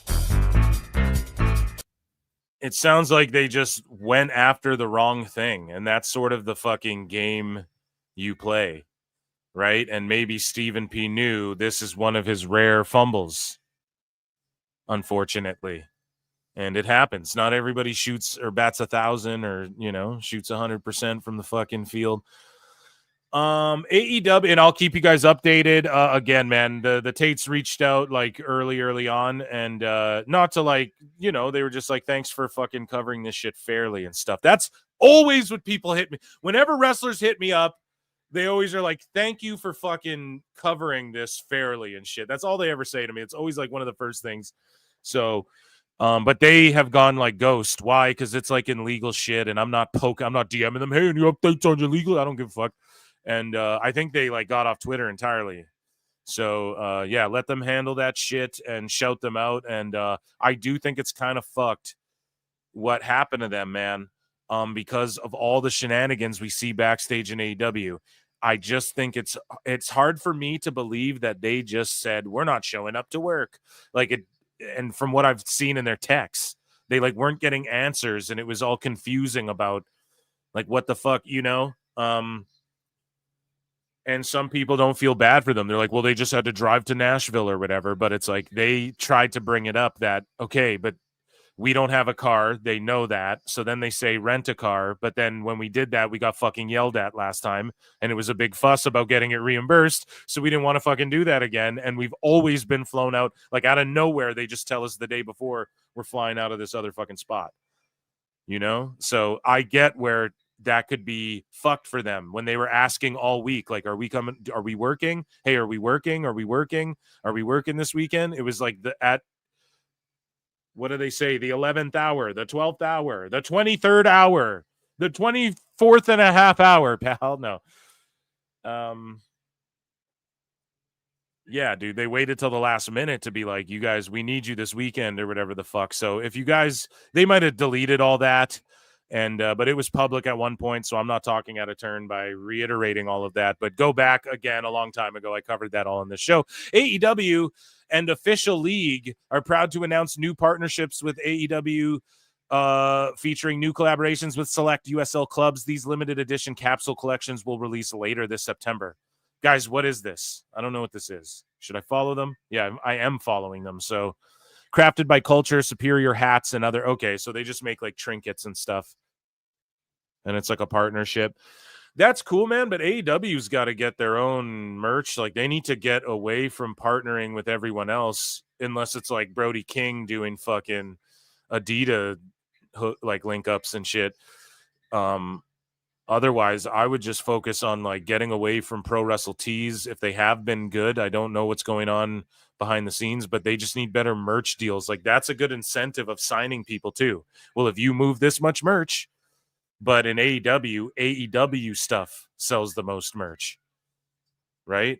It's not like the superstars themselves. And so in a weird way, Tony Khan's doing what Vince always did that people hated on Vince for. Ever since Hulk Hogan, he never let anybody become bigger than, I mean, maybe there's a couple exceptions, but he's never let anybody get bigger than WWE. Nobody's bigger than WWE. Same with UFC. Nobody's bigger than UFC anymore. UFC is the attraction. WWE is the attraction. And that's what so many people hated, but that's what AEW is when you really break it down, right? Because if Monet, like, she's doing these garage indies, it's not like she's pulling up to venues drawing 2K people or like 5K people or 10K people, you know? So it's quite funny how, again, just another instance where people don't like to keep the same energy for AEW. UK independent wrestler Nathan Cruz, and again, another thing people don't keep the same energy for, this Nathan Cruz guy.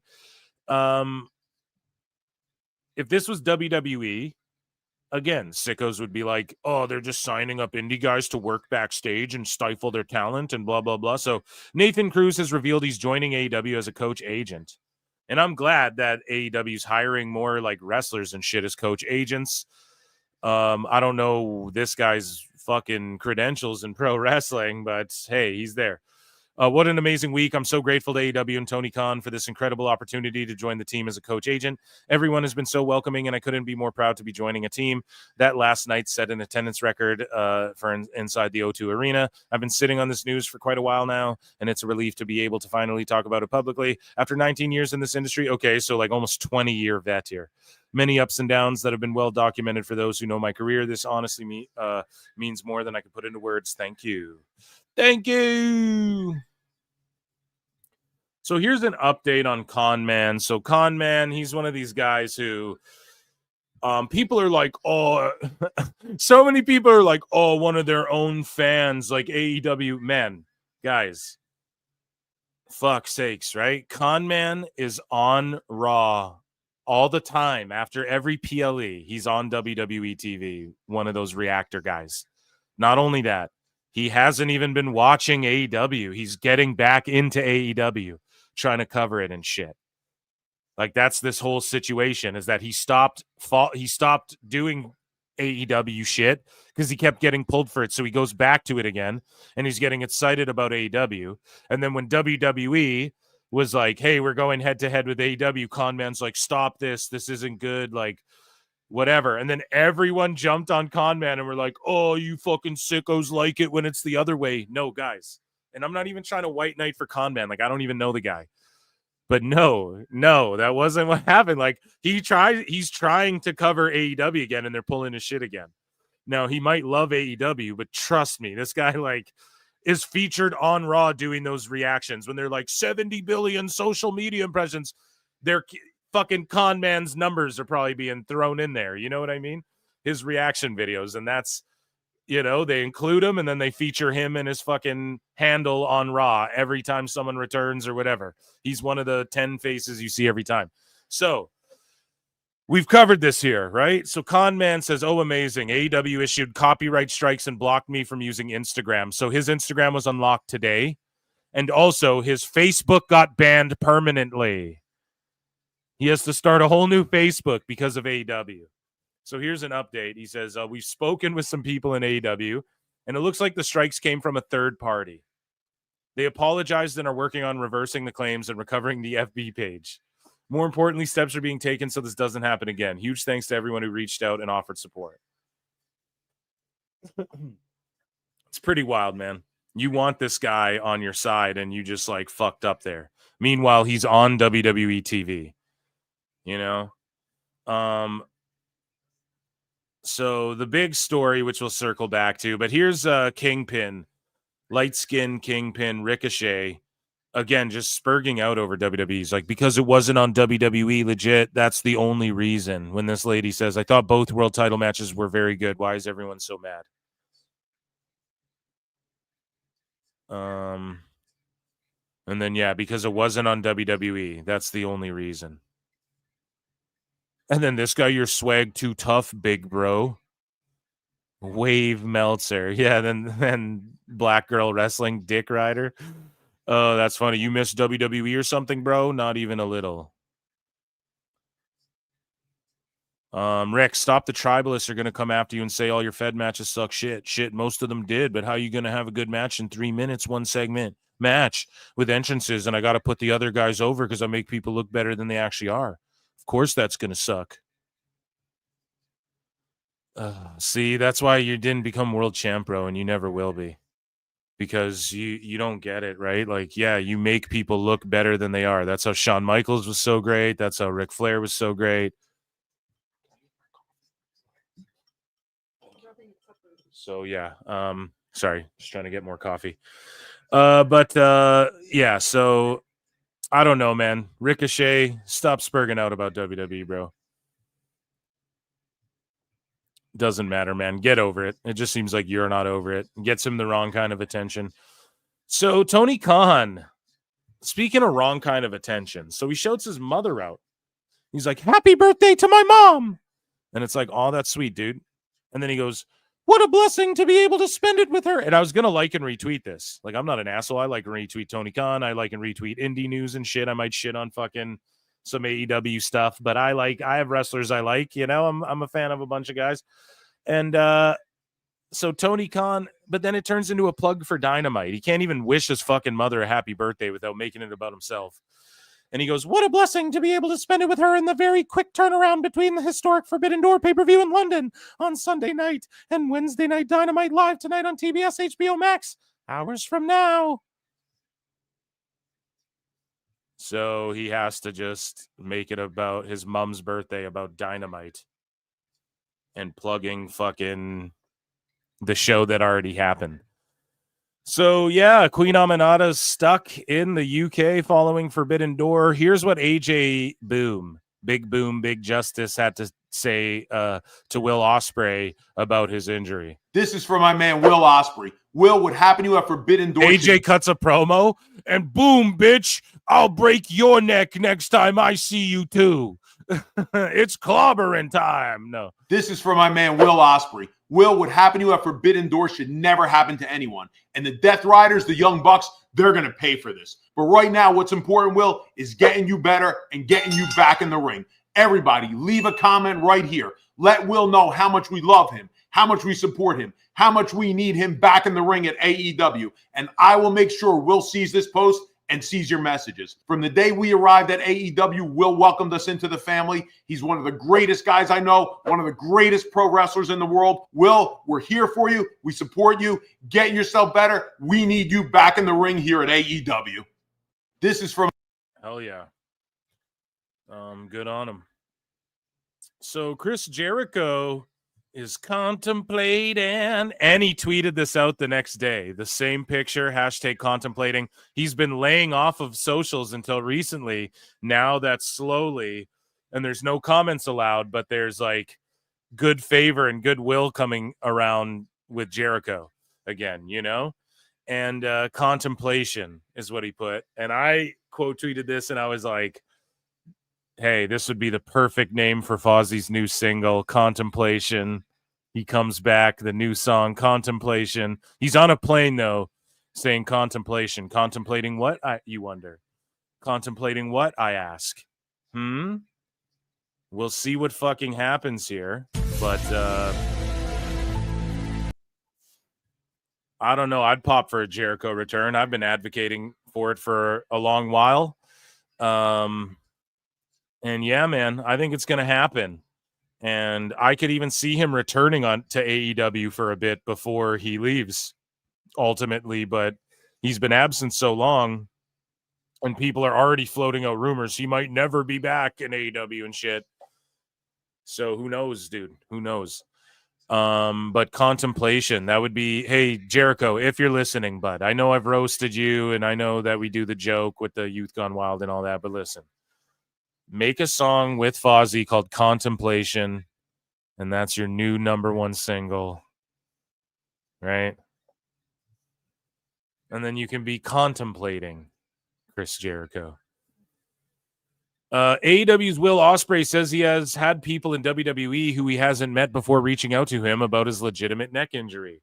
I've got people in WWE, bruv, that I've never even met before in my entire life, bruv, that I've reached out because of this neck injury, bruv, and they have gone, hey, if you need a doctor or if there's any question that needs to be answered, bruv, every single one of them are super lovely. I wish them all the best. I really do.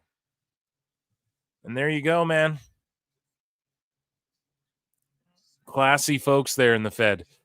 So Tony Khan says, tonight will be the first time that I've set foot in the 2300 Arena in Philadelphia in over 29 years since I was 13 years old. In August 1996, around that time, I was also a tape trader and meeting 36-year-olds behind pub fucking outhouses down in the countryside. I'm excited to go back here for Wednesday Night Dynamite, 8 p.m. Eastern, 7 p.m. Central tonight. So there you go, man. Ricochet files to trademark bald, the word bald.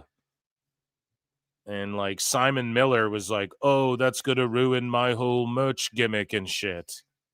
And he's like laughing about it. It's like, dude, don't like dog paddle around, pity paddle around or whatever the vernacular I'm looking for is, right? Like just fucking call him out, dude. Like you have been doing that already for a long time. You know, there are laws and shit, and there are copyright. I mean, again, I'm not good with the legal jargon, but there are, like, if somebody just made a thing, Pro Wrestle Times. Well, I've been doing it. I forget what the vernacular is called, right? But it's like, I've been doing this so long, you can't just like steal someone's shit, right? Like, there's a whatever the fuck, you know? Someone knows the term that I'm looking for. It's like creative fucking, like if somebody just hijacked a Wrestling Observer and then just started like parodying it flat out and doing like wrestling news or whatever, and then you tried to copyright it, and let's say Meltzer didn't own the fucking LLC or whatever, that wouldn't work, you know? You couldn't do that. You couldn't just troll like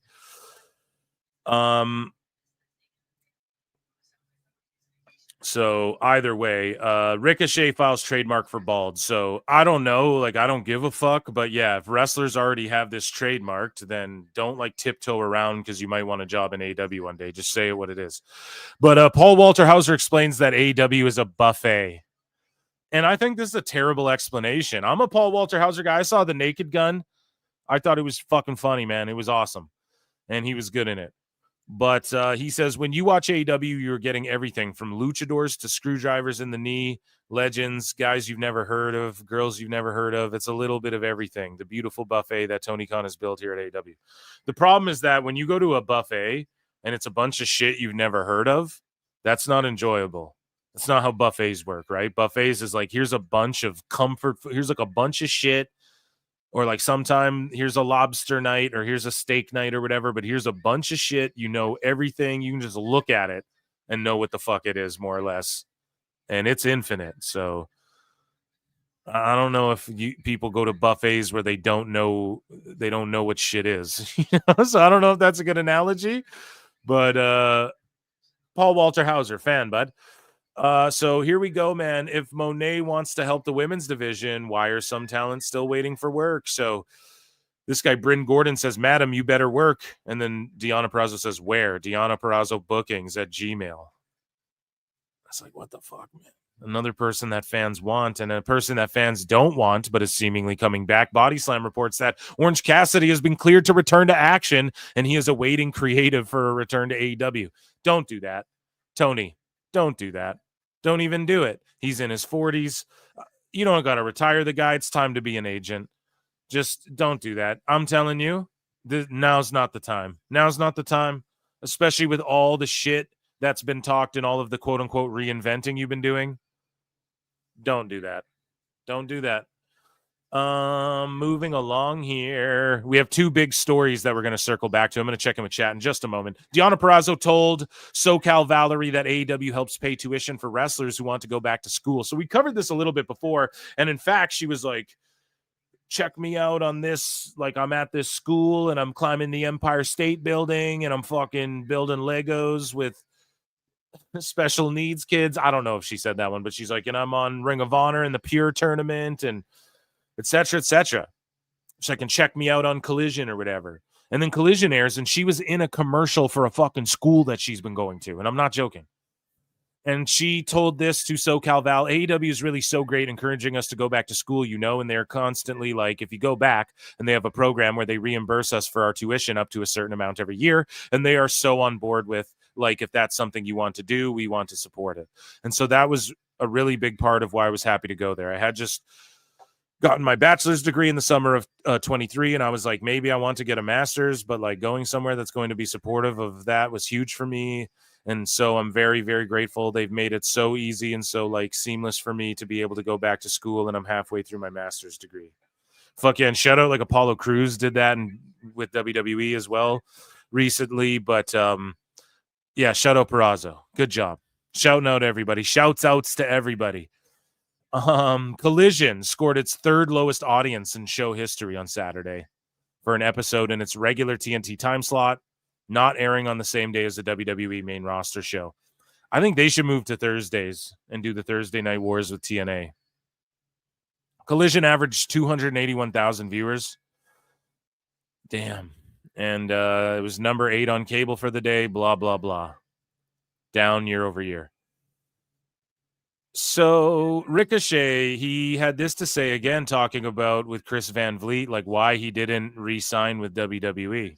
I don't know. I felt like I had already not paid my dues or whatever, but I felt like I was able to like be on the next level of like performers there, I guess. But I felt like I was starting over again. I felt like I was starting over with the Braun Breakers and the Elias and the Carmelos and the new guys just coming in. Like, I feel like Ricochet was with those guys coming back in. It's like, man, I've already been here for 5 or 6 years. Like, I want to be doing something else, And again, at the end of the day, I wasn't going to go to the highest bidder. I was just going to go to whoever is going to make me feel good and ignite that spark again. Cause I felt like that fire that was burning inside of me was like still there, but it was just like little embers that needed that gasoline on it to like really make it ignite, Yeah. I don't know. I felt like.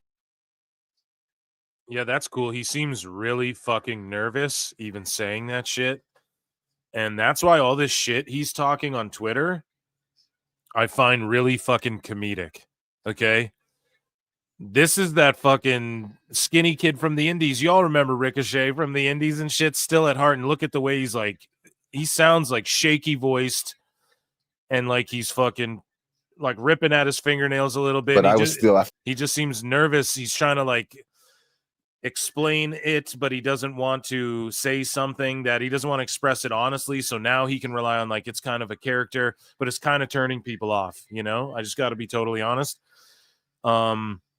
And maybe that turns around. I think he will get a better push. Like, I agree with him there, man. He's absolutely right in his assessment, and not everybody gets to world champion. I mean, Ricochet was an intercontinental and US champion and shit. He had something going cool with Braun as well when they were sort of revitalizing the tag division a little bit, trying to, it seemed like. And he is right, though, man. I think he's getting featured for longer. I think he's more talked about now than he was when he was in WWE. I think we are seeing another side of him. Like, his promos are, I think, better than him just going out there and hitting his pose and being like, whatever, oh, I'm the man that gravity forgot. I know that's Pac's thing, but what would Ricochet say? It's like, yeah, no man can do what I do and shit. And they always show his like front flip over the top rope. So I get it. I get in AEW, he is in a more prominent position, I guess, in their company. And he's probably happier doing what he's doing. He's probably getting paid more money. So that's a W for him all around. That being said, I think he's banking on like never going back to WWE again. So he doesn't give a fuck. And that's why he's sort of leaning into it, because I think he really doesn't give a fuck. And I think he just looks at it like, I've been there and done that, and I'll just have fun and make more money than WWE would give me. And yeah, I don't know. Just remember, when in the presence of Giga Chad Van Vliet, this is how Ricochet. I feel like I was starting over again. I felt like I was starting over with the Braun Breakers and the Elias and the Carmelos and the new guys just coming in. Like, I feel like Ricochet was with those guys coming back in. It's like, man, I've already. Shout out Ricochet, man. Even though he called me a fucking loser. So speaking of Ricochet, he was on MVP's podcast. And what is it? Marking Out with MVP. Good name, dude. Good name. With Dwayne Swayze as well. And Ray was like, man, hit me up, man, if you guys need some help with your fucking getting those numbers up and shit too, hey? I might got a little secret sauce. And Ray was like, man, he goes, I know if Eddie was here. He goes, I know if Eddie was here. He goes, he would have loved to like been in there and wrestled you. He's like, I know that. And then instantly, I started getting all over again. I was like, literally, as soon as I like calmed down, he said that, yeah. And again, that's just like the biggest compliment.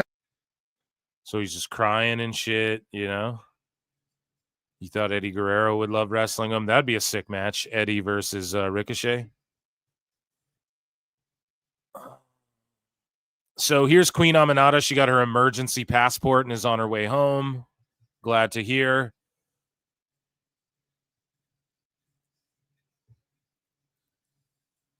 And Ricochet blames WWE for wasting him in matches that quote unquote sucked. Which, I mean, is he entirely wrong? I don't know. He would wrestle his ass off on house shows and shit, and like whenever he got a chance, like on main event and shit, but Philly fans. So here's their shirts they have for Philly.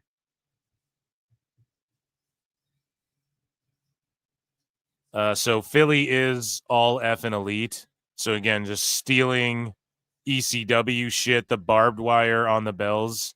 Like, AEW does not have their own identity. Tony Khan is just like, who's in charge of this shit? Man. WWE owns ECW. Is the craziest part too. Like, find your own fucking identity. Guys, Tony Khan. This is crazy. Barbed wire wrapped bell, right? Philadelphia, home of cheesesteaks and wrestling. Like, that is the corniest fucking thing. Oh, go to Philly, get a fucking cheesesteak. Am I right, guys? The Wooder. Get a Wooder and a cheesesteak. Am I right? Like, what the fuck, man? What does that have to do with AEW, bro? God damn it. So Rittner and Swanson. And then AEW barbed wire ECW shirt with the blood. It's for the sickos. Like, in the ECW font, it's for the sickos. Like, are you fucking kidding me, man? Who's gonna buy this shit? I mean, I won't lie. This shirt does go kind of hard. This might be one of their hardest shirts, but here's the problem.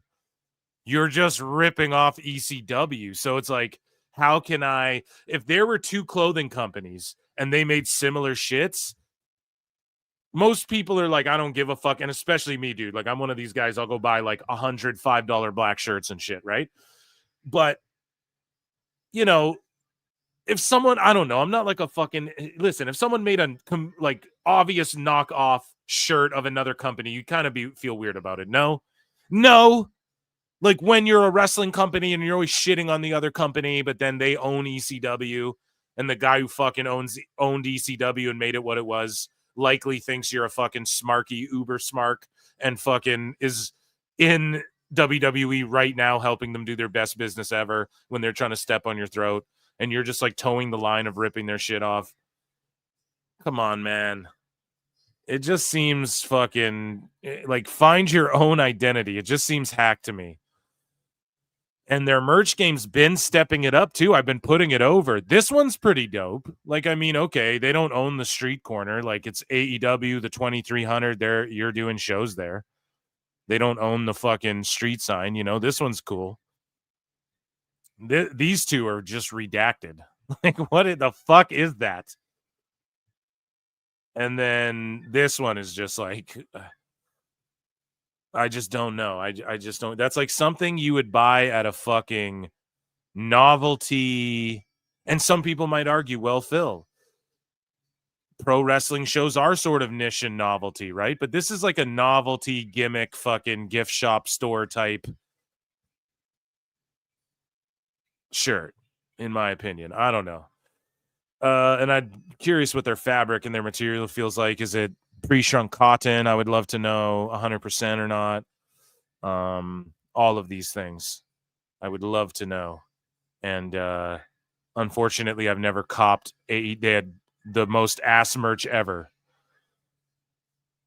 when I went to some AEW shows there in Canada. So they had the worst merch ever. So I didn't buy shit. I thought about getting one of those fucking Sting masks or whatever, but that was like the only thing selling. Okay, are we at our big stories yet? Yeah, so our couple of big stories here. Let's check in with chat. See what everybody's doing here as we look at the Eras again, the Eras tour for AEW. What is chat saying? Oh, we have some super chats here, guys. Get your super chats in. Get your super chats in right now. What else? Hit like, hit subscribe. Let's get to 100 likes on the youtube.com/Pro Wrestle Clips page or channel. And let's run those subs up and become a member. Get access to bonus shows. They're so goddamn fun. It's only 99 cents. And what else? Guys, this Saturday, we're going live at the same normal time for a Sicko Saturday. And then Sunday is Clash in Paris. We will be going live for that. I'll be on about an hour before the show goes on the air. So make sure you're here tuned in to PWT. And yeah, thanks everybody for being here. Appreciate it. If you're on X, consider subscribing. There's a link fucking somewhere, okay? King Dingaling for 5 says, question for you in chat. Who meet rides harder online? AEW sickos or LeBron fanboys? I don't know, man. Like, do LeBron fanboys go... Like, there are people who will troll and just say egregious shit.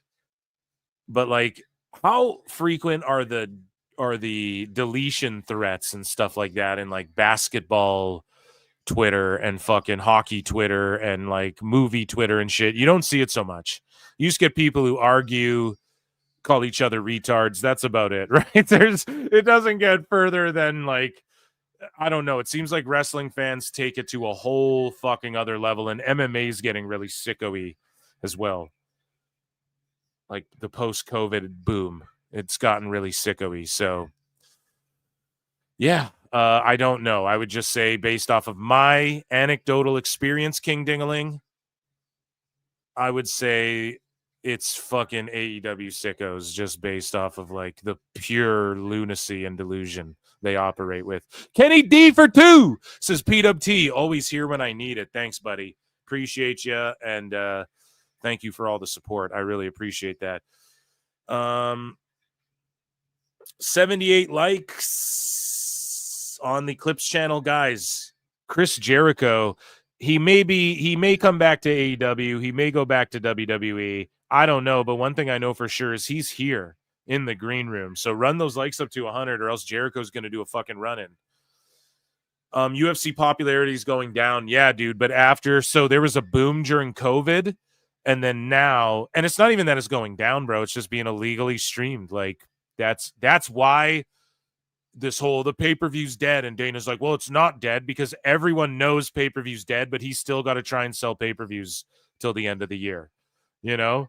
So everyone's already illegally streaming them anyway. So it's really kind of hard to gauge really if the popularity's up or down if you factor in the max numbers, Brian, but we won't know. And it'll be interesting to see if they turn that around by eliminating, like they might do in the millions and shit again, just because people are like, fuck yeah, I'll watch UFC again if I don't have to pay $1 billion. And especially a lot of wrestling fans, I think, will get back. Hey man, I'll watch the card. I don't have to pay for it. I got to pay for this fucking wrestling pay-per-view and shit. So maybe they're looking at that as well. But yeah, their popularity seemingly is going down, like interest in a lot of these like half-ass bullshitty cards that they've been giving people. Some of these pay-per-views are like fight nights, you know? So Aubrey, that hurts AEW because illegal watching W all the way. He's in the green room. AEW should have treated Kenny like WCW did Surfer Sting. Perfect, Lucy Moody. Perfect. Exactly. Super babyface, big match dude, short high energy promos, and impossible odds. Yeah. And you just give them quick wins on motherfuckers on your weekly show. Exactly, bro. And then you just fucking throw everyone at him. He overcomes. Get his promos on lock a little bit better. Because he's kind of like theatery and stuff. He needs to be just more like old school, you know? And I'll tell you, he reminds me of like Ultimate Warrior a little bit. I think Jim Cornette drew that parallel as well. But it's just like the motions and stuff. And I know Jim is like, oh, that bullshit Warrior would do. But it got over, man. It got Warrior over. And Kenny has that like in between the moves. He does this like theatrical kind of shit. And some people find it cheesy, but a lot of the best wrestlers of all time were super cheesy. Look at the way The Rock like expressed shit and threw kicks and stuff. It was real cheesy, man, but he didn't have to do a lot, and he was the most over guy. So I don't know. I like Kenny for that reason, and I'm with Tyrese Halliburton, man. We got to get Kenny in fucking in WWE, dude. Okay, let's get into before we get into all this clip clop and horse chatter over here. Okay, let's fucking get into our top stories here of the evening. So before let's hit a best guys Tony Khan. The best guys Tony Khan. So Triple H's thoughts post this. You can't write better material. What happened was the IATSE IA Solidarity this week. What do we call this? IATSE? What exactly does it stand for? What does IATSE stand for?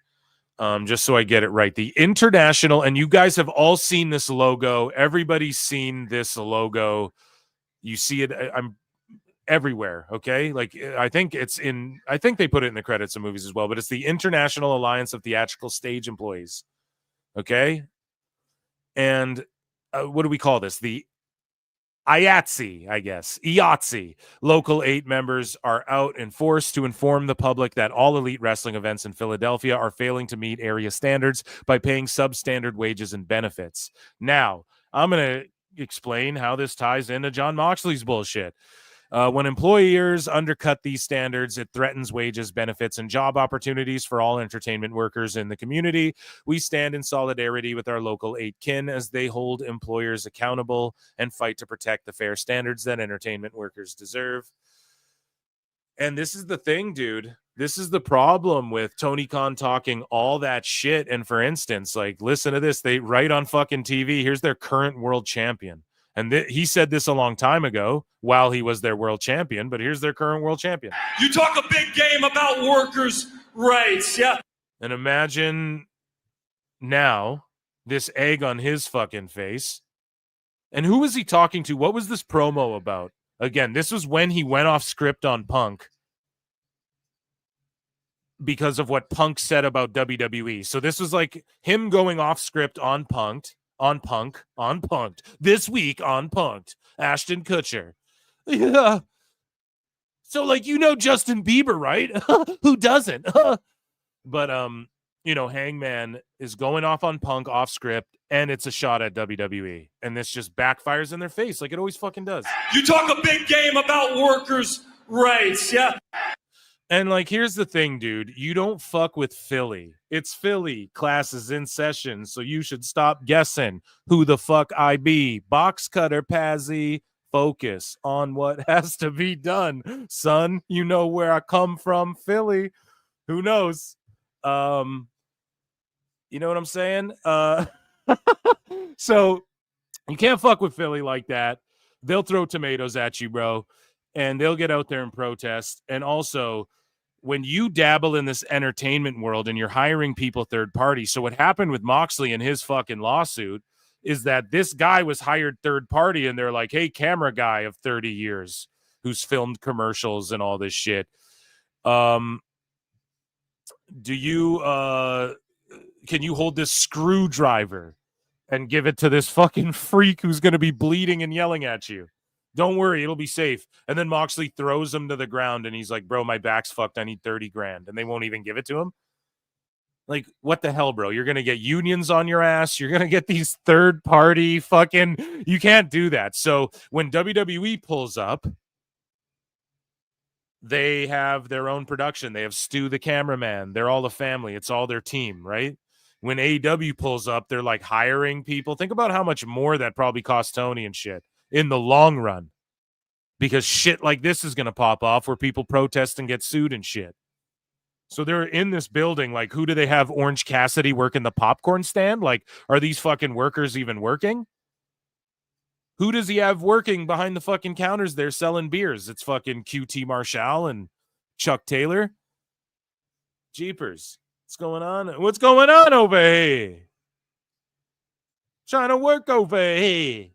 So, we move along, and here is stagehand workers at 2300 Arena are protesting fair pay for working AEW shows. So it's not the people working in the building, it's stagehands. So it's like the people setting up, they don't even have ring boys. They don't even have young guys who are learning the fucking business and learning the ropes and grinding. Bruv, right? They don't have a school. They don't have a fucking performance center. Yeah, performance centers are stupid. Oh, like every fucking major sports team doesn't have a fucking facility for their players, you dumbass. That's why you ranked F in the fucking ESPN study they did on the Jacksonville Jaguars and all the football teams in the NFL. Come on now, man. It's some bullshit. You got to train wrestlers. You got to do it right. You have to have schools affiliated directly with you, your own feeder system. You have to do sports entertainment along with blend the indie shit in if you're trying to be on TV and shit.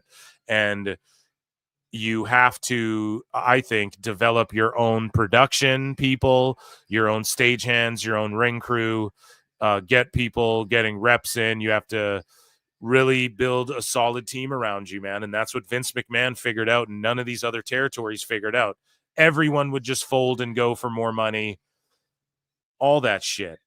Everybody, all the territories went out because why? It's not just because, well, Vince bought them out and put on these fucking shows. Yeah, and everyone flipped on everyone.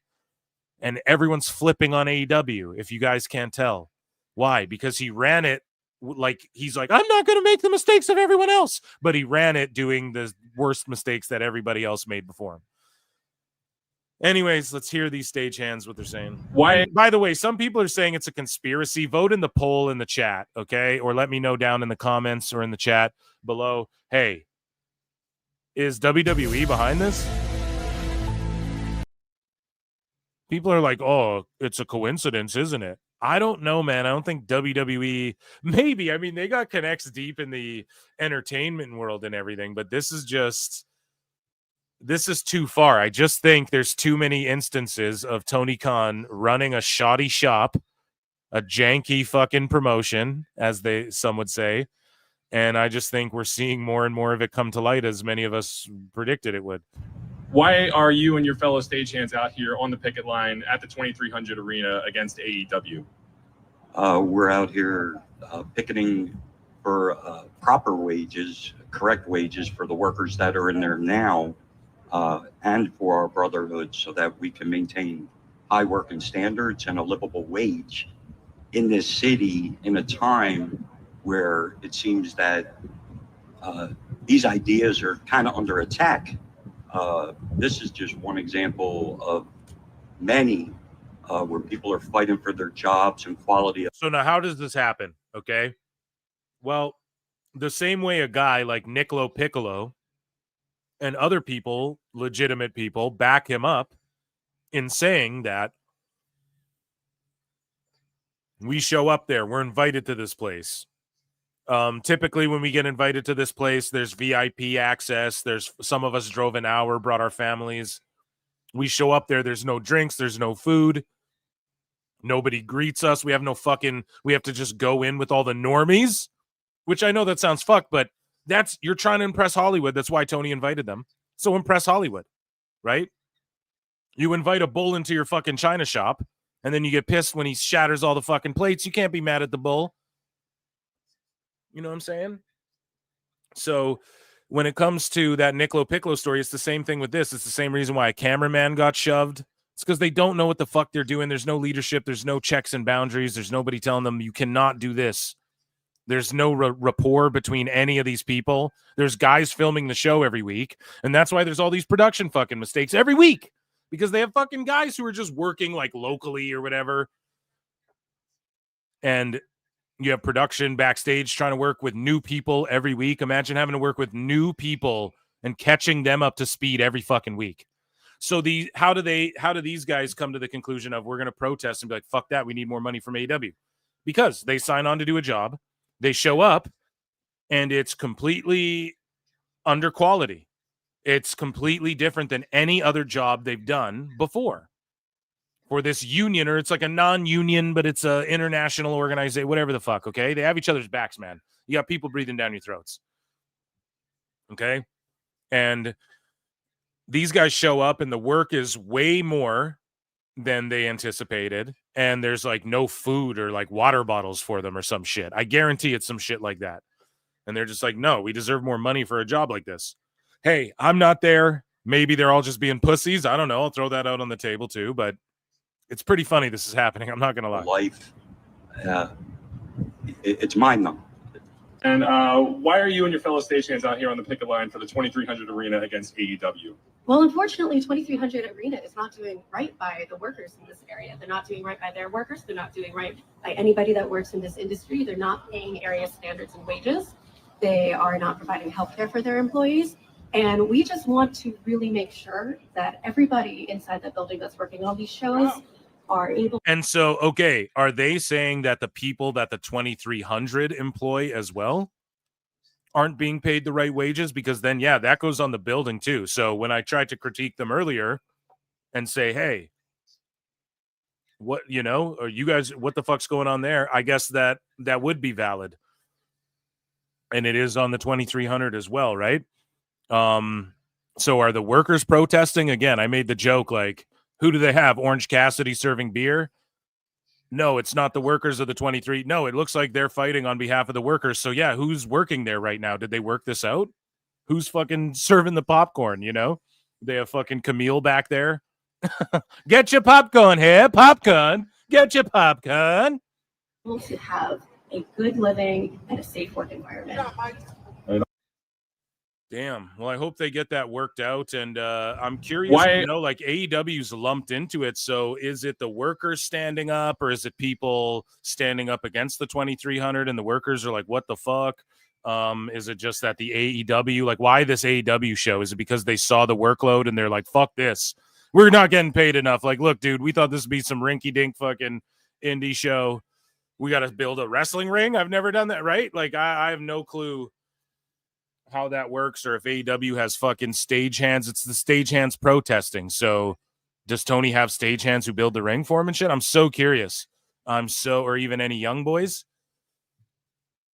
that are responsible for any of this shit. So again, we read the IATSE and their protest statement there. Here's what they have to say. Here's another little video. AEW is growing, but workers are left behind. AEW's revenue exploded from. So it is about AEW and the money they're bringing in. Okay. Yeah. So here's the thing too. When Dave Meltzer tells fucking lies all the time, and he's like, they're making 3.6 million a week. Best guys, Tony Khan. And then Tony Khan's desperately trying to keep his business private and going, oh, well, you know, revenue's really good.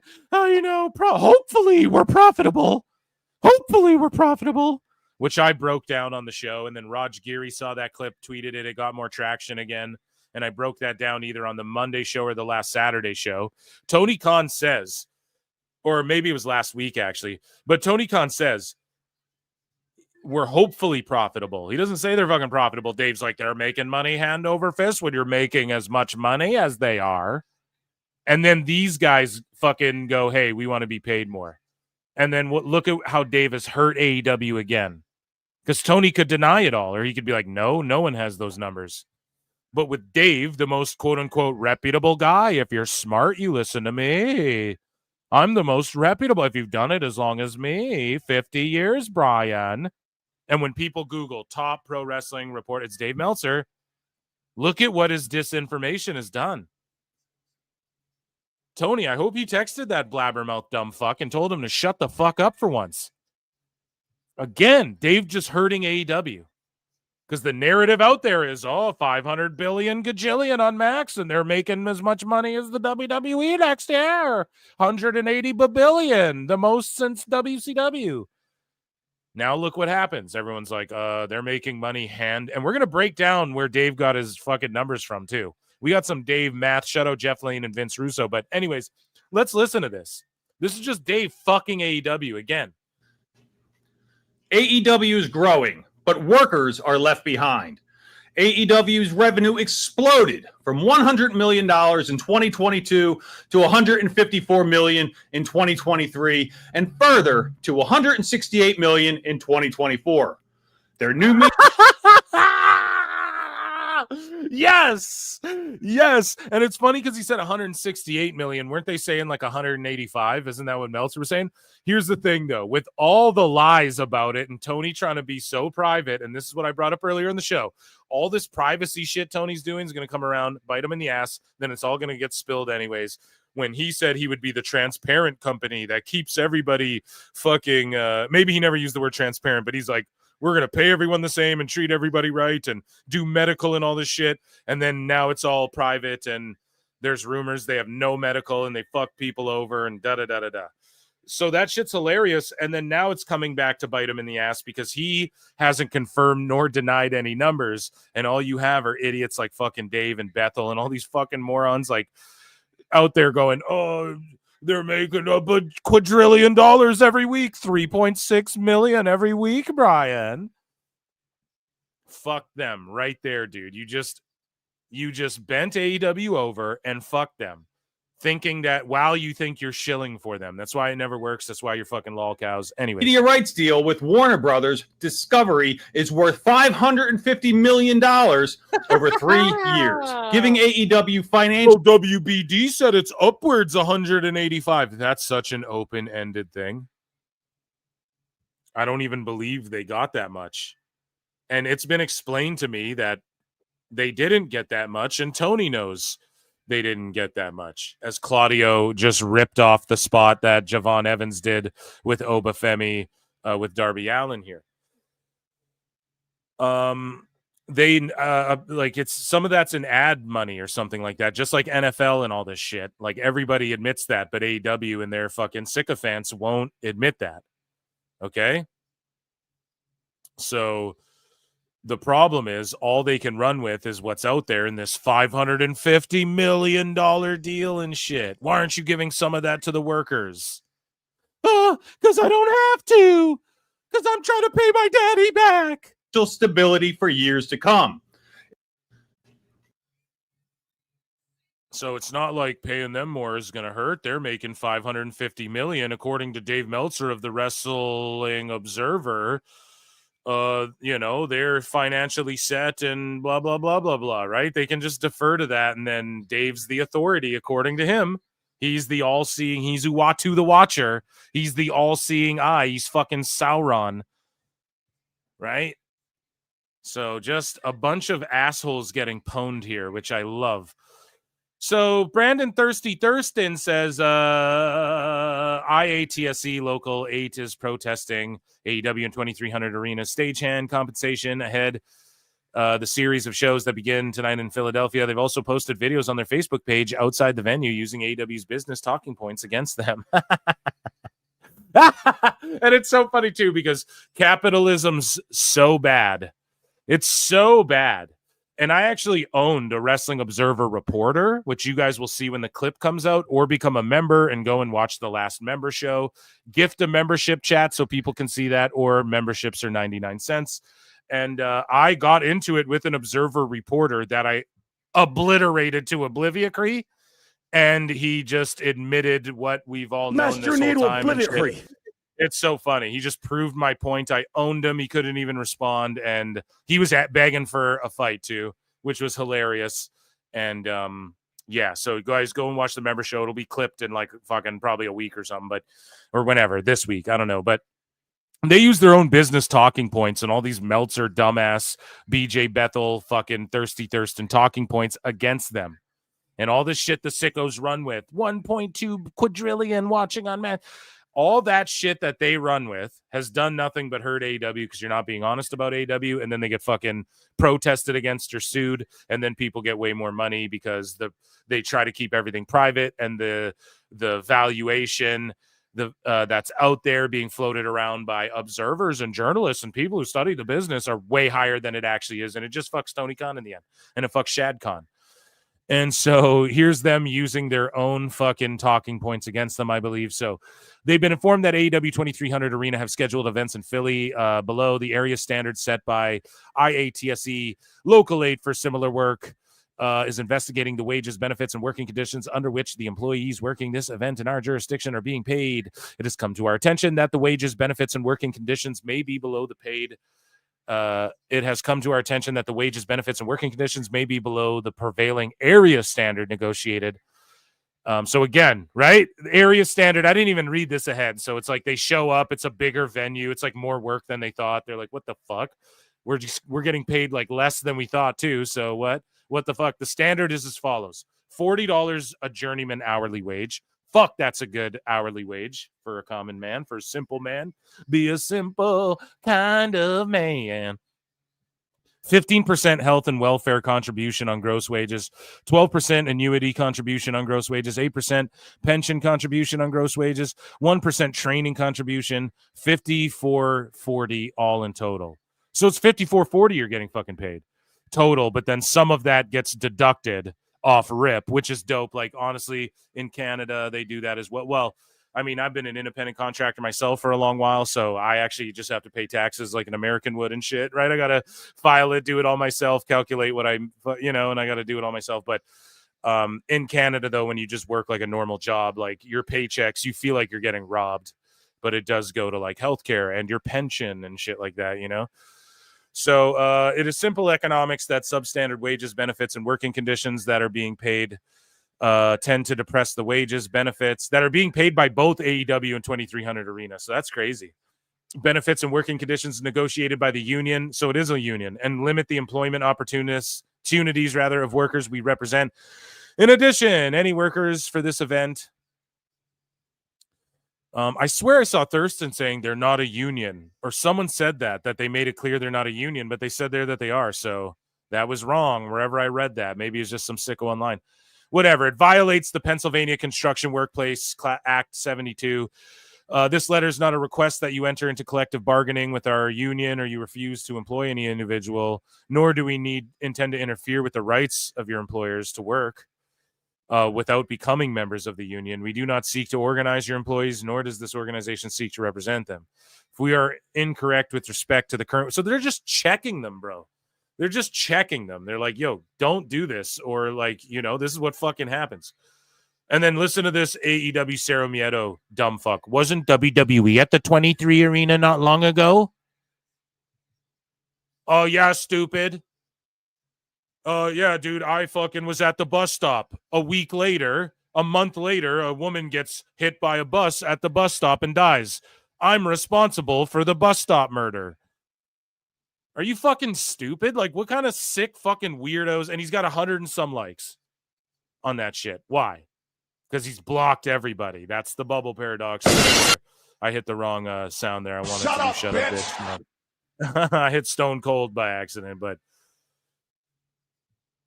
that shit is fucking stupid, man. So yeah, I don't know, man. They're being protested. I don't know what else Thirsty Thurston has to say here. Let's see. Is there a thread? In this video, blah, blah, blah. AEW is running events, blah, blah, blah. Nothing more. Nothing more. And I think that's it for the whole union workers thing here. And then we have a juicy one. Juicy. Da-na-na-na. Juicy. Da-na-na-na. George Capture's been a member for 16 months and says 16 months. That's impressive. He gets a ring bell.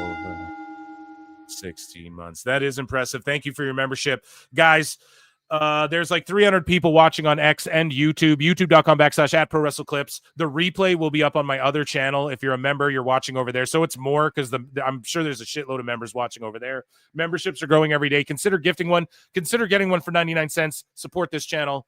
You get access to bonus shows, so it's not like you're just throwing 99 cents at nothing. And that's right, folks, 99 cents. And if you click down below, you can save with Conrad too.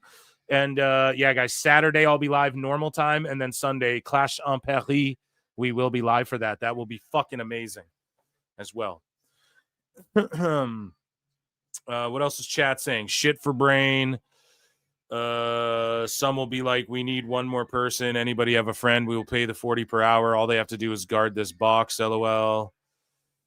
I said my goodbyes to AEW in 2022. Just not worth it. Never even thought of that. Excellent. Okay, guys. We got a lot of show. Let's get into this shit. How cheesy was it, though, that they just copied the Javon Evans spot? Like, he just did that shit.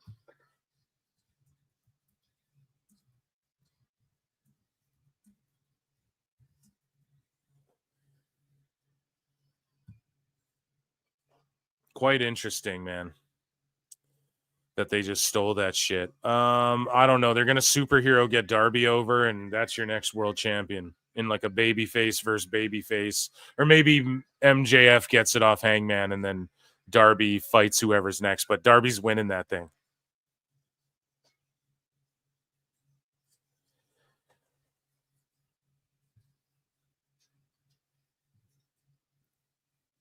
Yeah, we have our big story here coming up with Jake Hager. Jake Hager, I look and see it's just me. So, yeah, that on Sunday, that will be an early stream, by the way, guys. Like, I don't know what time Clash in Paris starts, but it's Europe time, so it'll be early. I'll be on an hour before it starts, like I always am, to break down the card and fucking talk about this and that and give my picks and yeah, just go over some quick last minute news, before the event starts.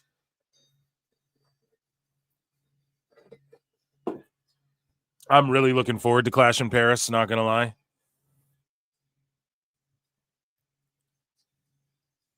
And apparently Evolve's rocking it tonight, so shout out Evolve.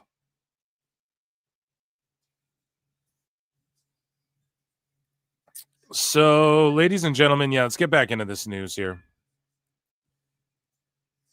What do we have going on? So, basically, what happened recently was Jake Hager, the purple hat guy, he went on Chris Van Vliet, Giga Chad CVV show, and he buried everyone. He buried WWE, too, a little bit, which we'll get into in a bit.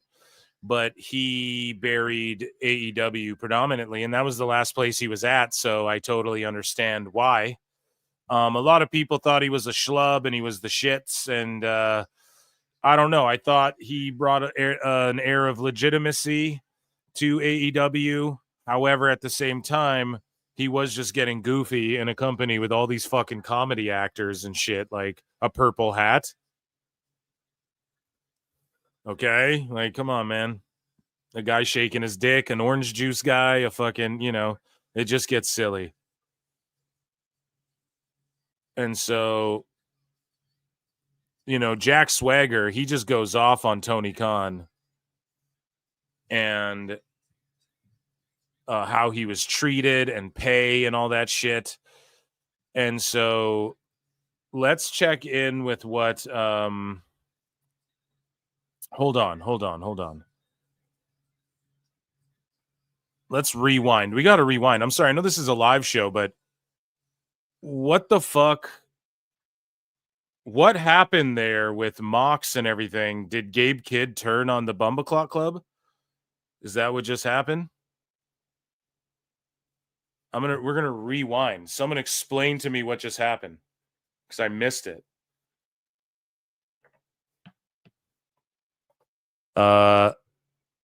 Chat, who's even watching this shit? I missed it. I looked over and it looked like Gabe Kidd was running away from Moxley. So I don't know. Anyways, we're rewinding. Probably a botch. Yeah, okay. Let's go back in time. Sorry, guys. Fuck that. You guys explain it to me. I'll figure it out on Twitter. So, guys, what happened recently was Jake Hager, a.k.a. Jack Swagger. He appeared on Chris Van Vliet, Giga Chad Van Vliet's show, I believe Insight, whatever it's called. And he buried everybody. He buried legends like Bill Goldberg. He buried WWE a little bit, which was kind of funny. People weren't melting down about it as much because WWE fans and shit can take criticism, man. And he buried predominantly AEW and Tony Khan. And he's done it before. He's gotten like really hammered on Twitter and tweeted shit out like fucking Tony Khan didn't let me vote for Trump or whatever the fuck he was saying, right? And he goes off on Tony Khan here, dude. And he goes off on AEW and quite a few people. And this was fucking hilarious. Now, you know what they say. You know what the dirt sheet writers say, at least, The best right? guys, Tony Khan. But I don't think Jake Hager agrees with that. And he tells a story about a situation that went down after the CM Punk brawl and everything. And he eventually ponies up to like lying about, or not lying, but maybe just misremembering the story or some shit like that. I don't know. We'll get into all of that. But here's what Jack Swagger said that had everybody melting down. And we have more quotes from him, and we have DMs were leaked, and FTR, Dax, and fucking Cash got involved, and yeah, it's a whole hot mess again. When AEW just can't seem to get out of these fucking messes, and you got Ricochet crying about WWE, and it's just like, when do you guys fucking wake up, give your head a shake, figure it out? Everybody's not just hating to hate. Everybody who's hating, like Jake Hager, he doesn't live in his mom's basement and is a fat neckbeard Cheeto dust e-drone hater. That's not what it is, bro. Like, there's a reason fucking people are mad at you every fucking time they're done working there or whatever, you know? Now, maybe Jack Swagger thinks he's worth more money than maybe they did after they brought him in originally. But at the same time, his argument is like, dude, I was a day oneer pretty much, and I was part of this fucking hot Jericho faction and shit, and I helped get over a bunch of guys, and it's not his fault that Tony fumbled the shit, you know? But anyways, let's listen to the words from his own mouth. He buries Tony here. Anyways, I always find a way to say this every day, so I think everyone should too say, fuck Tony Khan. Oh, shit. He says, I do this every day. I figure out a way to say it every day, and I think you guys should. The best guys, too. Tony Khan. Talking about Triple Cup, dude. Dude, Triple Cup might pull up and fucking slow your whole town down, dude. I'd hold up. There's lawsuits galore going on, bro. There's protests galore, man. Tony might just say, fuck it. I got more money than him. Anyways, I always find a way to say this every day, so I think everyone should too say, fuck Tony Khan. I could tell that he didn't want me there. He offered me like a year and a half. I was like, bro, I just did Stadium Stampede twice. A year and a half. Like, don't act like Stadium Stampede didn't put AEW on the map. I was in the debut episode. I was the big spoiler, and you offer me 18 months after all that. So it was that and the way that he started running the business that it really, like, he wasn't a professional. Like, after all the Punk shit that went down. So the big spoiler or the big surprise? Sorry, I just caught that. After all the Punk shit that went down, the boys got together and we had a meeting, and this was the boys only, no office. All right. And we're on, like, Sting's in there, Show, Jericho, Bryan, Mox, they're all standing at the front. So all the WWE guys are like, okay, guys, let's we're the only grown-up professionals in the building. Let's all have a fucking meeting about this and figure out how to be professional about this. They're all back there. Can you believe how dumb fucking Tony Khan is, fumbling Punk? Why the fuck doesn't Tony do something? Why does he leave it up to us? I guarantee they're all saying that behind closed doors. Even the one who kisses ass. I guarantee it. Kind of like talking us through this shit. And lo and behold, who comes into the room storming in? Daddy's little billionaire. And he's storming in like Steamboat Willie. I'm mad. I'm Mortimer Mouse. I'm in my Mortimer Mouse era. You better be ready. He's like yelling at us. I'm not going to put up with this shit. You know, there's lots of rumors of Tony freaking out like that. I'm not going to put up with this shit. I got more money than them. Get it under control. Because I think it was Dax and Cash and Wheeler didn't want to come in. They didn't like the storyline, so they refused to come to TV that day. And now we find out that that's not true. I guess I don't know. Let's. He was like, "Listen, I'll put you in a 6-man 6 minutes before the show, and you're gonna do it." Listen, I'm putting you in a 6-man 6 minutes before the show, and you're gonna fucking do it. So what happens is he's booking these shows last minute. It's chaos. He doesn't hold production meetings. He doesn't hold like talent meetings really ever. It's everyone just say it. Like Jake's like, what the fuck? I don't want to be in a 6-man in a whatever the fuck. And so Tony throws a tantrum last minute. The pressure's on. He doesn't deal with pressure well. He fucking folds. He runs in. I'm going to you're going to go before the show and you're going to do it. You're going to be in this 6-man before because I can't fit you in anywhere else because I fucked up. And I'm going to have to pay extra money for this fucking building now. When really Tony's just frustrated with himself. So that's how it's gone down. In my prediction, in my assumption of why he's frustrated like that and all aggro.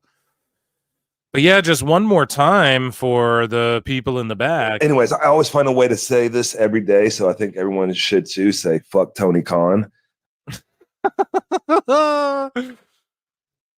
That is going to be gift and memed and live in infamy forever as long as there's an internet. So here is what Jake Hager then had to say in response to all of this. Oh, by the way, Fightful's Discord is describing the union situation or anyone who attempts to talk about it as rage bait. That is despicable and egregious. There you go. Great journalism there. So, Dax posted a tweet saying, Cash and I, or hold on, Jake further details the issue. He said, after all the Punk shit, okay, we read that or we listened to that. He said, we became his little playthings. We had to wait outside the office. His storylines were very good at debuting, but he could never carry anything through. Exactly what I've said. He fucking fumbles everything. It got to the point where you couldn't tell him anything. He couldn't take criticism. He was fucking up, and we were all just having to deal with it. Dude, exactly. He's fucking it up. He wants to do it his way. He doesn't really know what he's doing. He doesn't know how to follow anything up. That's why Tony Khan's fumbled a billion things. Okay? And he can take the fucking criticism. He just doesn't want to hear it. Wow, why is everyone turning on me? This is the great thing. I'm paying you so much money. I mean, because in his life, that's what like love is. I want to know what love is. His dad putting him on a fucking private plane and flying him to fucking Philly when he's 13 so he can tape trade with guys in fucking dive bar bathrooms and or whatever the fuck Dave Meltzer claims he was doing, and go to these fucking sicko shows, dude. And shout out ECW, but let's be honest here, man. I don't know if he should have been exposed to that shit at that age, and I don't know if I should have been exposed to it at the age I was at fucking either. It's probably why I'm a hardcore wrestling fan the way I am now too. But all I'm saying is, yeah, Tony, it just, it's like, I pay you so much. How dare you just like not accept me not following up with your booking? Because these guys are trying to be TV stars, Tony. You're on TV. Why are you on TV if you're not trying to do TV? TV, there's certain things you got to do. Just pure and simple. There's like rules to television. You just got to go, just Google them. Grok will tell you how to write a story. Grok will tell you. Okay. We all had blood, sweat, and tears put into that company. We were all there at the beginning. We all had our careers behind us that helped build that company.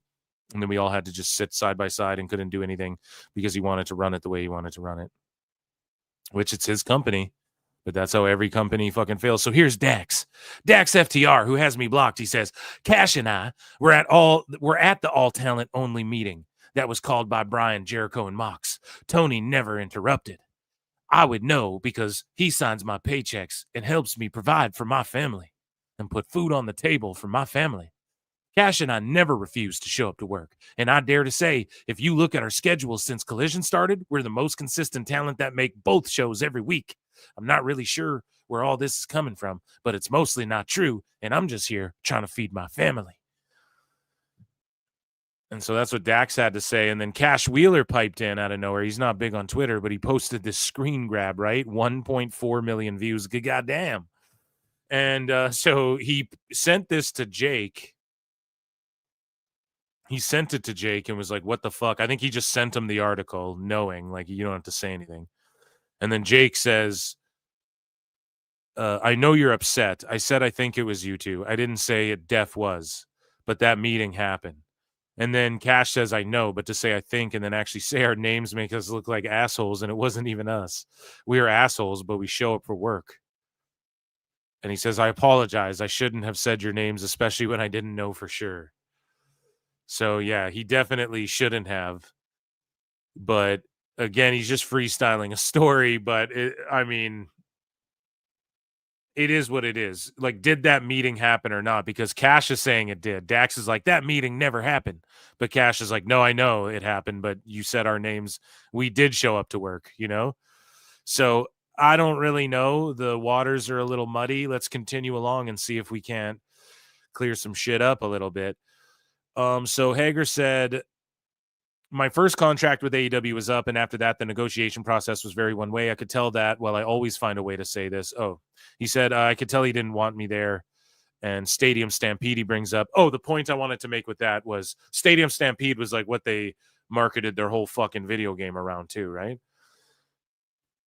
John Draper responds to this Dax FTR. What is this blanked out part? Was that in the tweet that I read? So he just said, Tony never interrupted. So there was the meeting. Cash and I never refused. Okay, Cash and I were at the all talent only meeting that was called by Brian, Jericho, and Mox. Tony never interrupted. So he says he never interrupted, but there was a meeting.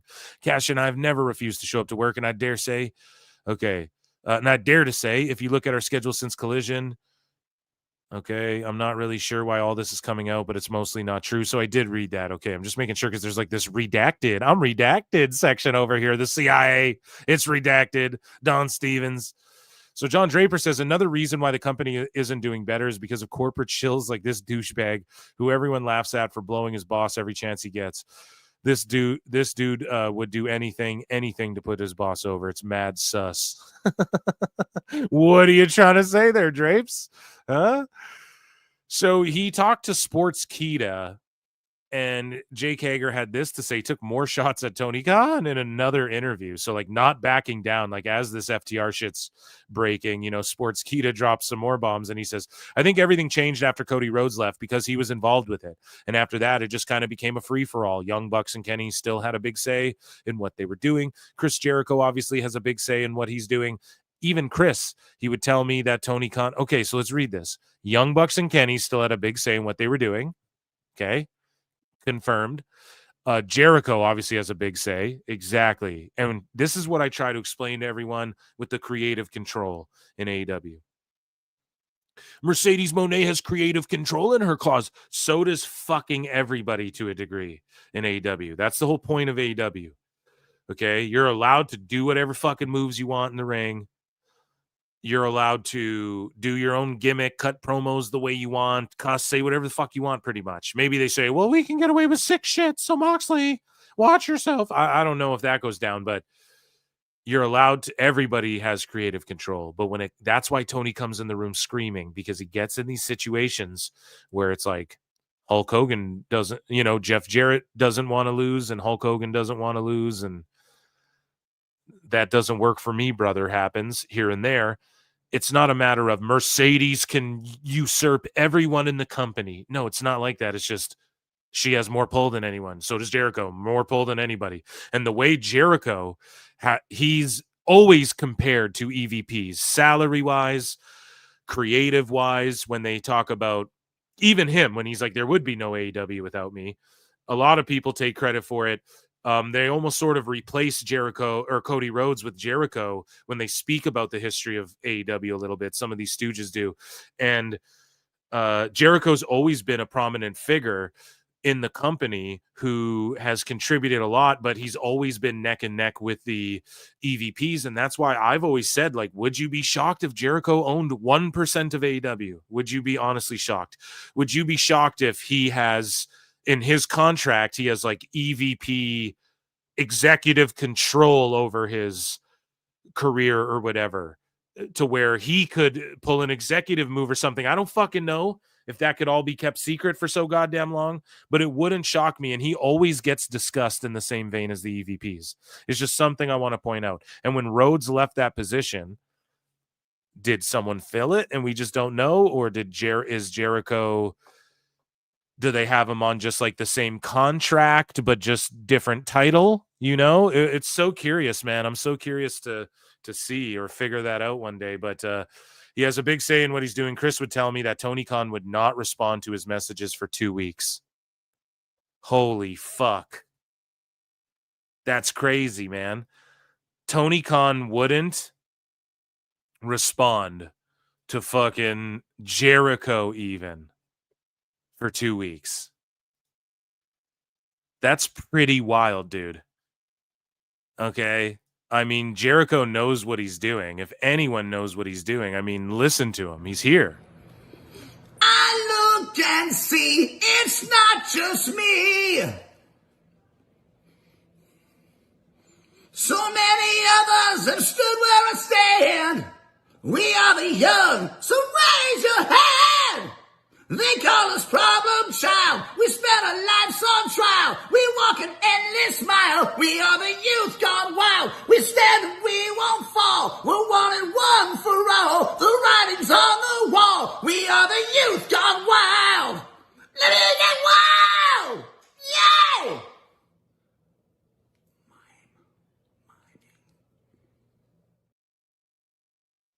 Contemplation. That's the new one. Contemplation. We're so young. No. So he says that it became a point where either AEW is important or it's not. It just seemed like it was not to him. They stopped doing production meetings. They stopped doing anything to make the show timely. So this is all after Rhodes left, by the way, as well. We would be waiting around to 5 p.m. to find out what we were doing that day. What live television show does that? Only one with money behind it. It doesn't matter what we do. It's live TV. Fuck it. I'll just buy the extra TV minutes because I can. Exactly as we predicted. Exactly why they get cut off for the fucking overruns, because Tony's saying, we're doing an overrun fucking the night of at 5 o'clock. And they're like, okay, he'll pay the premium. That's why. It's just money mark shit. That doesn't make you a money mark. That doesn't make you a money mark, Brian. When you're profitable. So yeah, let's listen to Jake saying it. I guess I read it all and reacted to it. So let's just hear him say it. Anyways, I always find a way to say this. Or no, hold on. Kind of like talking us through this shit and looking at us, because I think it was Dax and Oh no, what happened? Well, where's the criticism part? He can't take criticism, Daddy's Little Billionaire. We watched that clip right there, so I don't think he says that part in there, but he furthers the details. We already read that aspect. I bookmarked it a bunch of times over. I'm redacted. And so Heel Uzi says Dax Softwood from Mid TR on Damage Control for his favorite Daddy's Little Billionaire. Oh my God. He just hits all the buzzwords, eh? So Meltzer said this Dax blocked me when I showed him politely that the AEW $2 billion valuation was made up by Observer Forum nerds. And so I don't want to hear anything from his bitch ass about what the truth is. The fucking goat just chiming in. And so he accuses Tony Khan of treating wrestlers like playthings. And then, yeah, I mean, Cash dropped these DMs, and Jake's response to the leaked DMs was the meeting happened. FTR was not there. They can't deny the story no matter many text messages they post. Meanwhile, the story wasn't even about them. SMDFTB. Smack my damn fucking tally buck. I have no fucking idea what that means.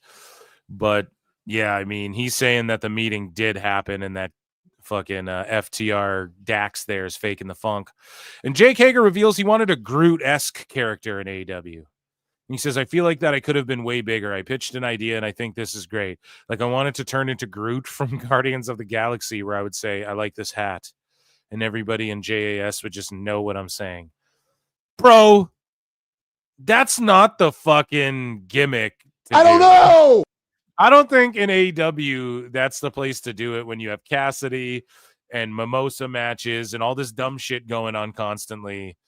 I don't think just being like, I like this hat, and then everyone being like, oh, yeah, we get it. Oh, yeah. What, Lassie? Someone's in trouble? Old man Withers fell down by the train track? I am Groot. I like this hat. That's fucking stupid, man. I'm sorry. I'm not saying I'm Groot. They would have just played off of it. Yeah, I'm with Tony Khan on this one, dude. I don't know. The best guy's Tony Khan. I don't know if I would have booked that myself. And yeah, so Jake Hager just smashing Tony Khan to oblivion. And that, ladies and gentlemen, Ichi Nissan Da for AEW news. What an epic fucking segment that was. Where's our Ichi Ni? Here it is.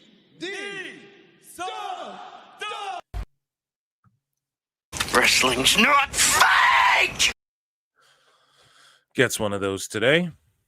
Okay, so let's check in with fucking chat here, and we're going to move on to Federation news. That's right, chat. We are getting into Fed news. There's not too terribly much. Actually, there's a good chunk, so stay locked in here at PWT, guys. Hit like, hit subscribe. There's over 300 watching on X and YouTube. So come on over to youtube.com/at Pro Wrestle Clips. The replay will be on the other channel, and shout out the members watching over there right now. The Pro Wrestle Times channel. Lucy Moody for 2 says, Phil, how much for 1% of PWT? $100 million. Dun, dun, dun,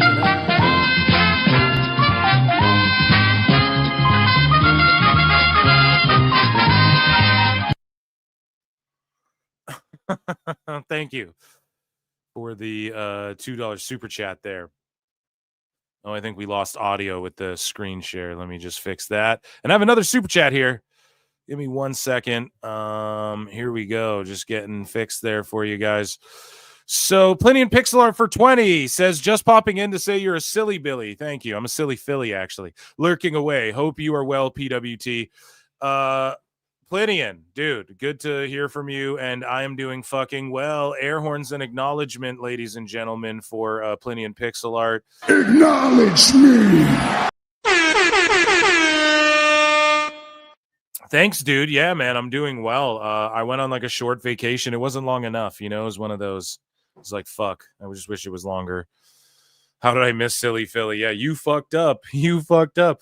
But shout you out, man. I appreciate the support. And yeah, everybody get into the Discord, okay? Come hang out in there as well. That's my plug. Okay, let's get into, and I hope you're well too, Plinian. And let's get into some WWE news. We've got to get into it because there's quite a bit to get to. And ladies and gentlemen, send some love. Love you, bud. We'll talk soon. Yeah, shoot me a DM on the Discord, dude. And that was an alliteration. And yeah, so let's fucking get into some WWE news because I'll check in with chat here a little bit more. Not related with PWT stuff. Silly Philly and Philly at the 2300. My 10-year-old son doesn't want to watch WWE. Says there's nothing good going on anymore. Well, that's shitty. Hi everyone. I'll try to be more active soon, dude. You do you. I've heard some bad ideas, but fuck me. Yeah, exactly. The Groot thing. I can only think of one wrestler who thought that their gimmick was like Hager. It was Billy Jack Haynes. Jericho had creative control. Same with everybody. Everyone in AEW does to some degree. It's just that if your name's Chris Jericho, you can fucking usurp anybody that's there. And if your name's Chris Jericho or Edge, Tony Khan might go, your idea is actually great. Your idea is actually great. Mine's pretty mid, you know. You're a legend. I love you. You know, so that can happen. Someone saying WWE is boring lately. Yeah, a lot of people have been saying that lately, you know. The PLEs have been crushing it, though. And I don't know. I thought the European shows have been fun, just a lot because of the crowd, though. And NXT is always just a delight. But it's like old school. It's like modern, old school studios wrestling. And then they do these like special events or whatever. And they're rocking it out. But it's like its own world, kind of. And I like when they keep it that way. Anyways, let's hit a breaking news and get into some...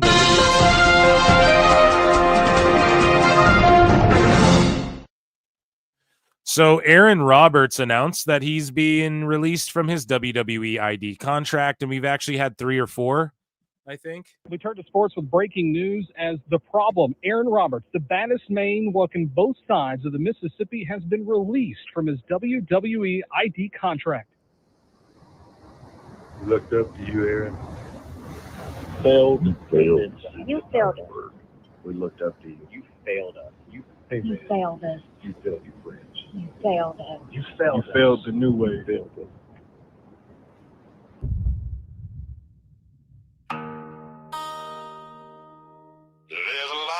So do WWE ID guys just get no is there no like restrictions? You're just released, you're back on the indies. Is that what it is? Like no fucking holding period or anything? Sometimes you solve a problem with another problem. I'm still the baddest motherfucker walking both sides of the Mississippi. Aaron Roberts problem. Aaron Roberts problem. I bet they just wanted him to get in better shape. That's all it is. But at least he's using it to market himself, which is what you do. And just because you're released, even from NXT, we just saw Ash by Elegance become TNA World Champion. It doesn't mean you're done. It doesn't mean you're cooked in WWE. It doesn't mean you won't ever get another opportunity, you know? So here were some guests. We have Drew McIntyre, Sheamus, Jerry the King Lawler. No, that's a terrible one. Puppies, haha. No, that's terrible. I'll work on it. Titus O'Neil, and then Maurice and Miz were all there in attendance at Vince McMahon's wedding. And so, yeah, or 80th birthday, Vince McMahon's wedding. Yeah, I found me a new one. Me and Linda are renewing our vows. I vow to never take a private plane that she's not also on again. So, moving along, here's 80th birthday. Sorry, I was distracted. Roxanne Perez hits the Pop Rocks on CM Punk during tonight's live event.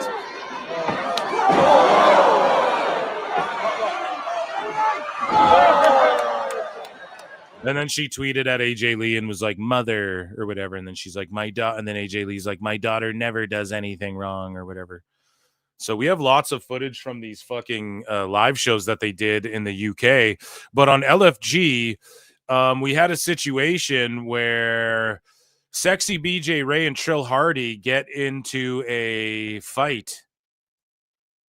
like a shoot fight, quote unquote. Now, back in the day on that show, WWE Next Gen or whatever the fuck it was. Yeah, because this is LFG, right? Yeah, so the Next Gen show, that Cutler guy who's in Dark State, him and Sexy BJ Ray had a fake fight on that show too, and it went viral. They were in the PC and all that. And this almost looks like Giovanni Vinci back here. But yeah, this is a work shoot. Like, obviously this isn't real. It's obviously probably staged, but I mean, this BJ guy, he hasn't moved up the ranks as quick people have thought he would, as quick as people have thought he was going to. But and maybe this is why, but I don't know. I think this is all clear. I don't really get down with, like, it's weird because like people who like me who are fans of wrestling are like sometimes passionate about like all wrestling, like all different promotions and you know, Japan, all that, and like seeing different. Me, I just like, I've always just been a WWE guy. This is Liverpool. It's the home of the Beatles. So they're talking about Dave was like, oh, she should go to Stardom and not go to WWE, and she shouldn't go to, what was he saying, AEW either. She should just stay where she's at, blah, blah, blah. Dave trying to give career advice. And Persephone follows Triple H in WWE. And so I'm willing to bet she ends up in NXT, and she ends up over there, dude, especially with their AAA shit they got going on. They need to develop more women, and that would be huge for the Mexican fans and the AAA fans as well. So I think that's probably where she'll end up. And whatever you do, just don't listen to Dave. Whatever he gives you advice on, I would just do the opposite, just out of like, even if we might kind of agree, yeah, you might be green. You might be a little green. So I don't know if you should fucking be thrown into it yet. Even if maybe, because I'm not overly familiar with Persephone, right? Maybe if we agree on that even. It's just the aspect that Dave fucking has so many misses, you just can't stack your chips on anything he says, you know? So Stephanie Vaquer will no longer be competing at Clash in Paris.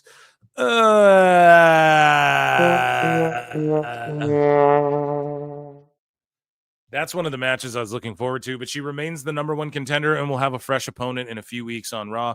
Oh, and also they're doing the tournament. I think I have it in the news here, but yeah, I was asking about the speed tournament. Yeah, it's just like someone from each company or whatever. So it's just very Tony Khan-ish. Either way, both Ice Williams and Jordan Oasis have reportedly been released from their WWE ID program contracts as well. Here's the Clash in Paris card. So I will be live on Sunday watching Clash in Paris with you guys an hour before the show starts. Tune in here. So Becky Lynch on Raw. She cut a promo. I have the clip right here. Let's play it. Let's take a listen. We won't show it on screen, but let's take a listen here. Have your match, but in Paris, a Clash. Because I am not wrestling in Birmingham. Yeah, the only good thing that came out of here died a month ago. I mean, that's just fucked, really, to be honest. And then WWE Raw. Well, we'll go over the Aussie stuff, right? So, reportedly, WWE is embarrassed. And this is according to Brian Alvarez. So trying Brian. I mean, who the fuck knows if this is true or not? But WWE is reportedly embarrassed and has discussed plans for an apology after Becky Lynch's line about Ozzy Osbourne during WWE Raw in Birmingham, and Ozzy's daughter Kelly publicly criticizing it. It said that, I can tell you this was not like they called her and they're doing something together. Kelly is not happy. I was told WWE is embarrassed and they're probably going to do an apology. They may not. If you look back at how many times WWE has actually apologized for something, it ain't many. There's discussion about doing a public apology. I know they've talked about a private apology. Well, they probably did do a private apology already. I know they've talked about doing one. Shut up, you dumbass. They probably have done a private one already. And a public one, that will be if the Osbournes demand a public one. there after the private one, I would assume, right? That's the logical way. I would say we should piece that together. And so let's see here what Kelly had to say. Kelly Osborne. She said Becky Lynch fan, and she tagged Becky Lynch fan and thinking it was Becky Lynch, I believe. And she said, "You are a disrespectful dirtbag. Birmingham would not piss on you if you were on fire. Birmingham forever. Shame on the WWE for allowing such things to be said about my father and his home." I don't know. My wife, she read this because all of this wrestling shit lately is going like mainstream. This Raja shit, this fucking Osborne stuff, everything they're doing is going super mainstream to where my wife is like more tapped into wrestling gossip and shit and what celebrities and stuff. So, you know what I just found out too? Danielle Fishel's husband is Hot Carl, the rapper from back in the day. Fucking crazy. Anyways, Topanga married Hot Carl, dude. That's fucking nuts. Anyways, my wife was like, well, she didn't really diss Aussie. She just dissed Birmingham. And I'm like, yeah, but they take pride in like where they're fucking from. Like, I don't know, man. It's not a good look what Becky did, but it got her nuclear heat, and hopefully, you know, nobody fucking shoots a double leg and ground and pounds her for views on Click or whatever. This week for it. Netflix views stayed strong for last Monday's Raw. They scored a 2.8 million, 5.4 million hours viewed, up 2%, blah, blah, blah. Number 6 in the US on Netflix. It was higher than that on Canada. Lexis King stole a line from MJF, gimmick infringement. So there was a blindfold match. This shit was pretty fucking silly. But we got MJF's line stolen from Lexis King of all people. I'm better than you, and you know it. You want a piece of me? And I'm better than you, and you know it. Stole his shit. So Jake Hager says John Cena refused to put him over in WWE. So not only was he shooting on Tony Khan in AEW, but he was burying John Cena in WWE as well, man. And he said, oh, yeah, he absolutely refused to do it, about putting him over. He said, I was told that was what happened because the original plan was I was going to beat him Monday Night Raw and not do the tease, but I'm a young guy. I've been there for a cup of coffee, so what are you going to do? But I'm not the only guy he's done that to. He did that throughout his career. I was surprised to see what happened with him in Truth lately because usually he tried to take the glory, but I feel like this time he's the one who said we better go with Truth and get him back in here. Nice. Well, at least he's putting him over a bit there too because, yeah, I don't believe John Cena when he's like, oh, I fucking, I put over anyone. He's given interviews where he's like, I've never refused to lay down, or I've always done what's best for business and shit. But it's like you had Nexus, Wade Barrett, Zack Ryder, so many people that Cena could have lost to, and we'd never look back and go, man, Cena was buried. He lost to all these guys. Right? We wouldn't look back that way because we don't look back that way at fucking Hogan, and Hogan could have even eaten more losses than he did. It's crazy when you think about how little Hogan lost in his career, just overall, man. And Cena was that way when it came to big fucking matches that are like getting other people over at certain times, you know?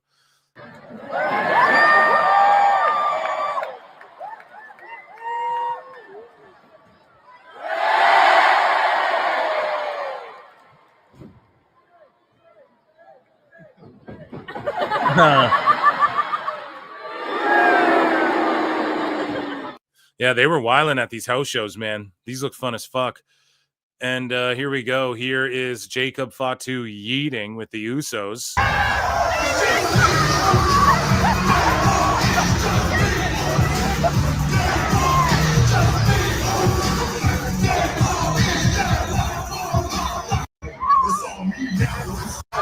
And then is Jay pretending to chug a beer? Or like he was going to pour it in his mouth, but he didn't. Penta gets CM Punk to do his signature walk with him. Smooth operator. This time with Sami Zayn joining in.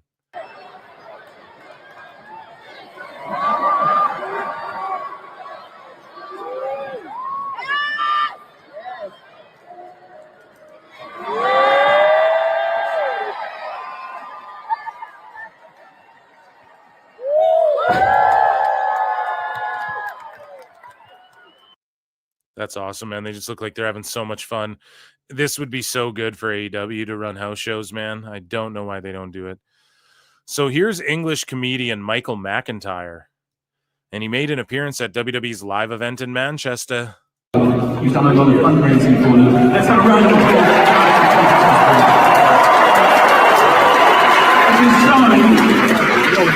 They saved your life. They saved your life a few years ago. Where's your dad? Your dad isn't here. He's gone. He's just gone on a work call. He's gone on a work call.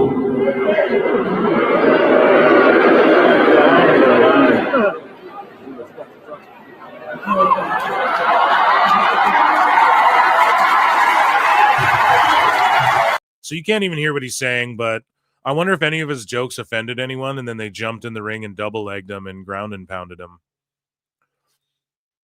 25 times relentlessly. So Enzo Amore has been in the news recently doing a couple of interviews. He says that he stays in contact with Triple H, but he's afraid to make a return. I've never really called WWE. I'll be honest with you, man. I don't want, I'm saying it like him, but not as a, I've never really called WWE. I'll be honest with you, man. I don't want to face the reality of what happens when they don't answer. I was doing the voice in my head. I hear voices in my head. You know what I mean? Like, be honest with yourself. Do I have Hunter's number? Yeah, I've shot him text, Happy Father's Day, Merry Christmas, and I've gotten responses, and honestly, that's good enough for me. But have I picked up the phone and actually called someone at WWE who can get my job back? No, you should. Enzo's fucking crushing it on the mic shit still, so, and he's way better at wrestling. Enzo also had this to say, that Vince McMahon tried to get him to fight Conor McGregor at WrestleMania.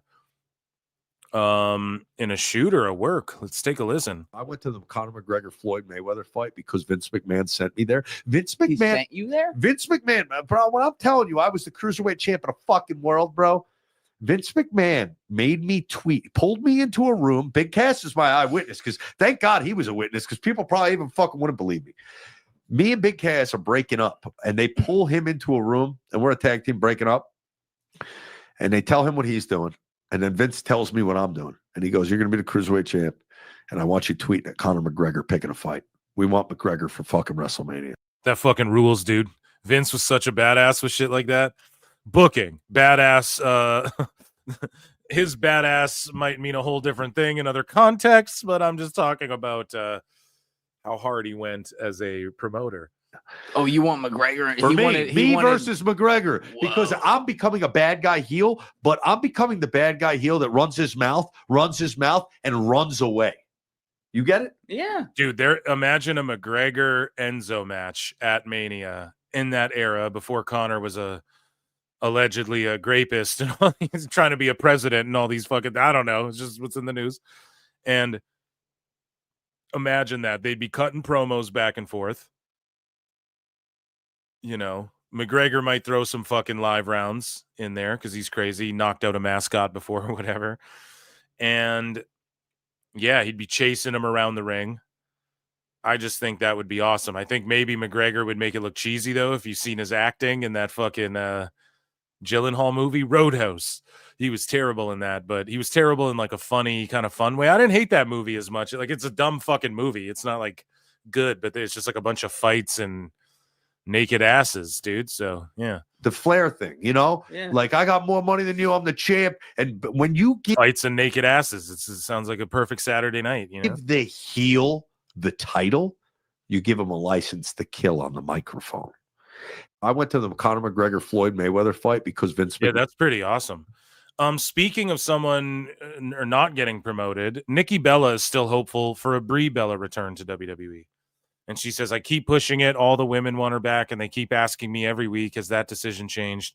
I don't think legacy should be determined on spouses, but I also understand business. See? So people are like, no, I don't think it has to do with Danielson, or, yeah, it's for sure, because she pretty much confirmed it.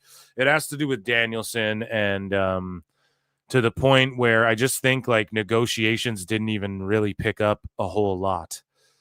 Just from me just poking around and talking. I'm not a dirt sheet. I'm a dumb fuck, moron, idiot. This is South Park. None of this shit's real. But yeah, I that's what I assume. Like, it just really didn't get as far as anyone thought it would off rip. And that's why Nikki's got to really push for it. The girls want her back. But then again, that comes with Danielson and also them having to pay Brie probably at least what her sister's getting, or maybe a little bit less. Because I would say maybe Brie's a little bit less valuable than Nikki as far as like name recognition, maybe, or I don't know. I know it's the Bella Twins, but Nikki Garcia's out there doing more hosting gigs and stuff. And I always felt like Nikki was more on the forefront of the two twins. Like I think she got better title pushes and stuff like that. For Shirley did. And I think Brie got the feud with Stephanie McMahon, though. No, so that was pretty big. But either way, it looks like when Nikki's talking about WWE on her show, their show rather. See, I just did it. I just put Nikki in the forefront, like her show. It's their show. It almost looks like Brie's getting a little irritated too when she starts talking about it. I don't know. I check out their clips and this and that. And yeah, dude, I think she looks like she gets a little irritated when Nikki starts talking about how much fun she's having back in WWE and this and that, because Brie's trying to get in like aggressively, you know?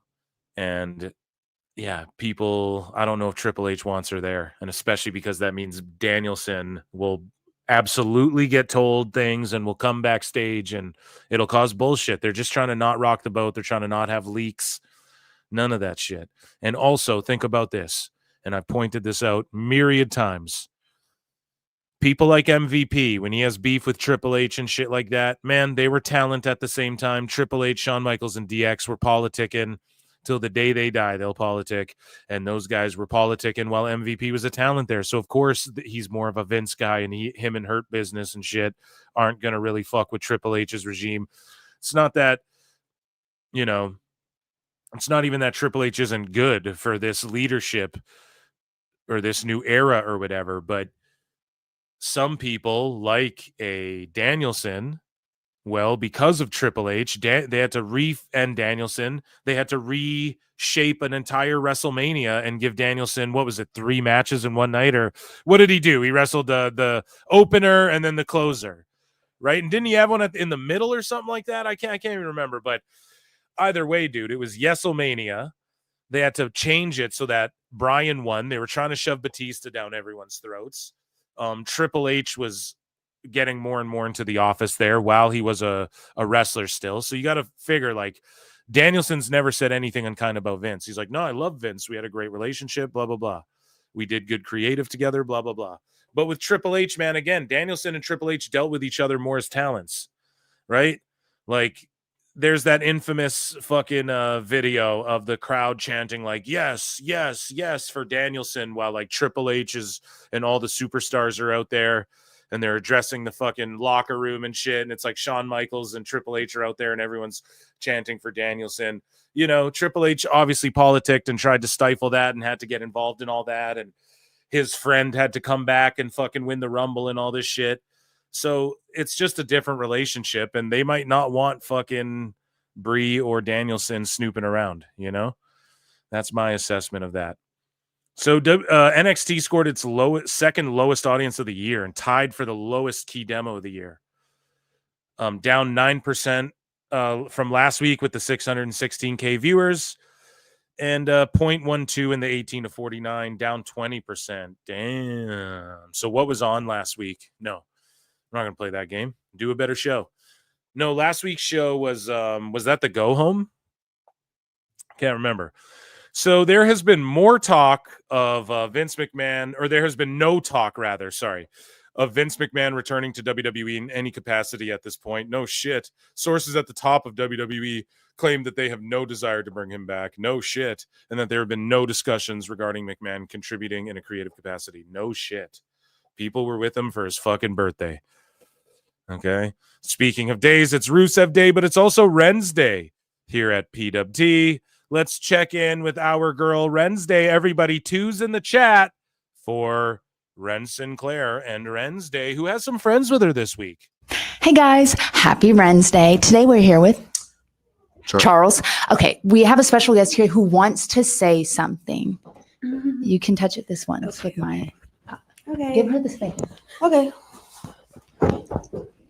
Hi guys, it's Kendall Gray. I just wanted to get on here and say that I'm sorry for trying to take over Ren's Day a couple weeks a couple weeks ago. I didn't really mean to do that, but I'm here to try to hopefully be a little bit different this time. So I'm sorry. Thank you so much. Okay. We appreciate your Oh, that's all? apology. Yeah. Okay. Charles, get back in here. So in the spirit of sharing, I think she is. In the spirit of sharing, I'm going to share the questions with Charles. So he's actually going to be asking them. Which one? That one? Favorite dream opponent? Nah. Favorite food? Favorite color? Favorite animal? That's green. Kermit. I don't need to bother with those others too. It's definitely Kermit. Okay, first off, you have to do all the options. Kermit, La Yesca, or the Cobra. Have the other two been to Treasure Island? La Have they been to Yesca. space? No, they haven't. Okay, anyways, if you're Treasure Island rules. They have their own if ride you're at not going to Disney. do it right, next childhood question. hero of mine Hey, right there. Charles, everyone wants to know, is Rendell going to be a thing? Can Kendall join the group? I mean, hey, Is that a yes? So what, is he dating both of them now? I'm confused. What a cliffhanger. What a cliffhanger for Wednesday, ladies and gentlemen. And that was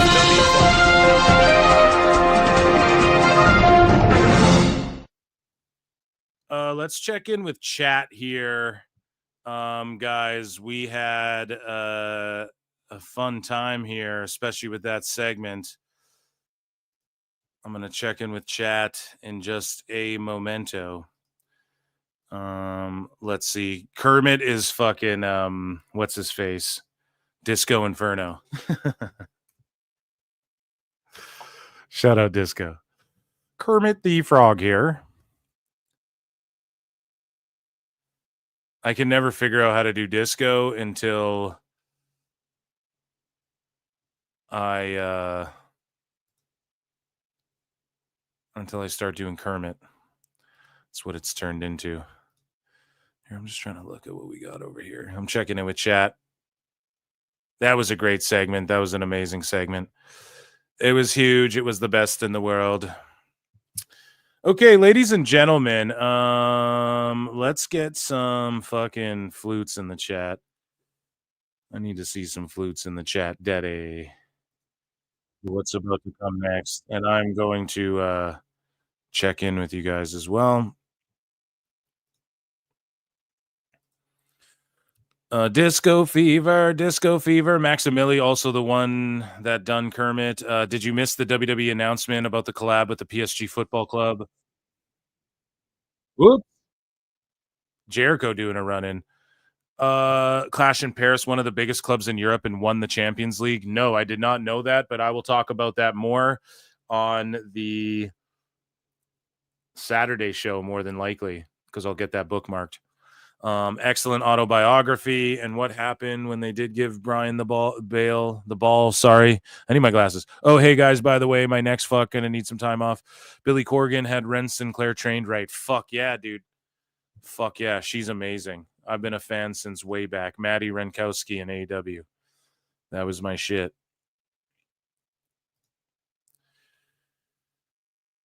Okay, so guys, yeah, flutes in the chat.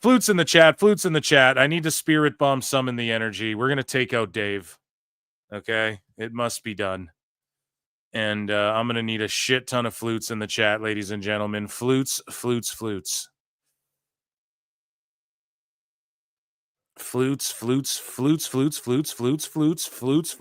in the chat, ladies and gentlemen, because it is time for everybody's favorite segment, and it is called Dave Meltzer's Dumb Moment of the Week. This just in, we have confirmed that Dave Meltzer fears PWT and flutes. So here is Daddy Dave defending Tony Khan. And he's like, he won't say anything bad about WWE. Everybody will cry from WWE side, even if it's valid.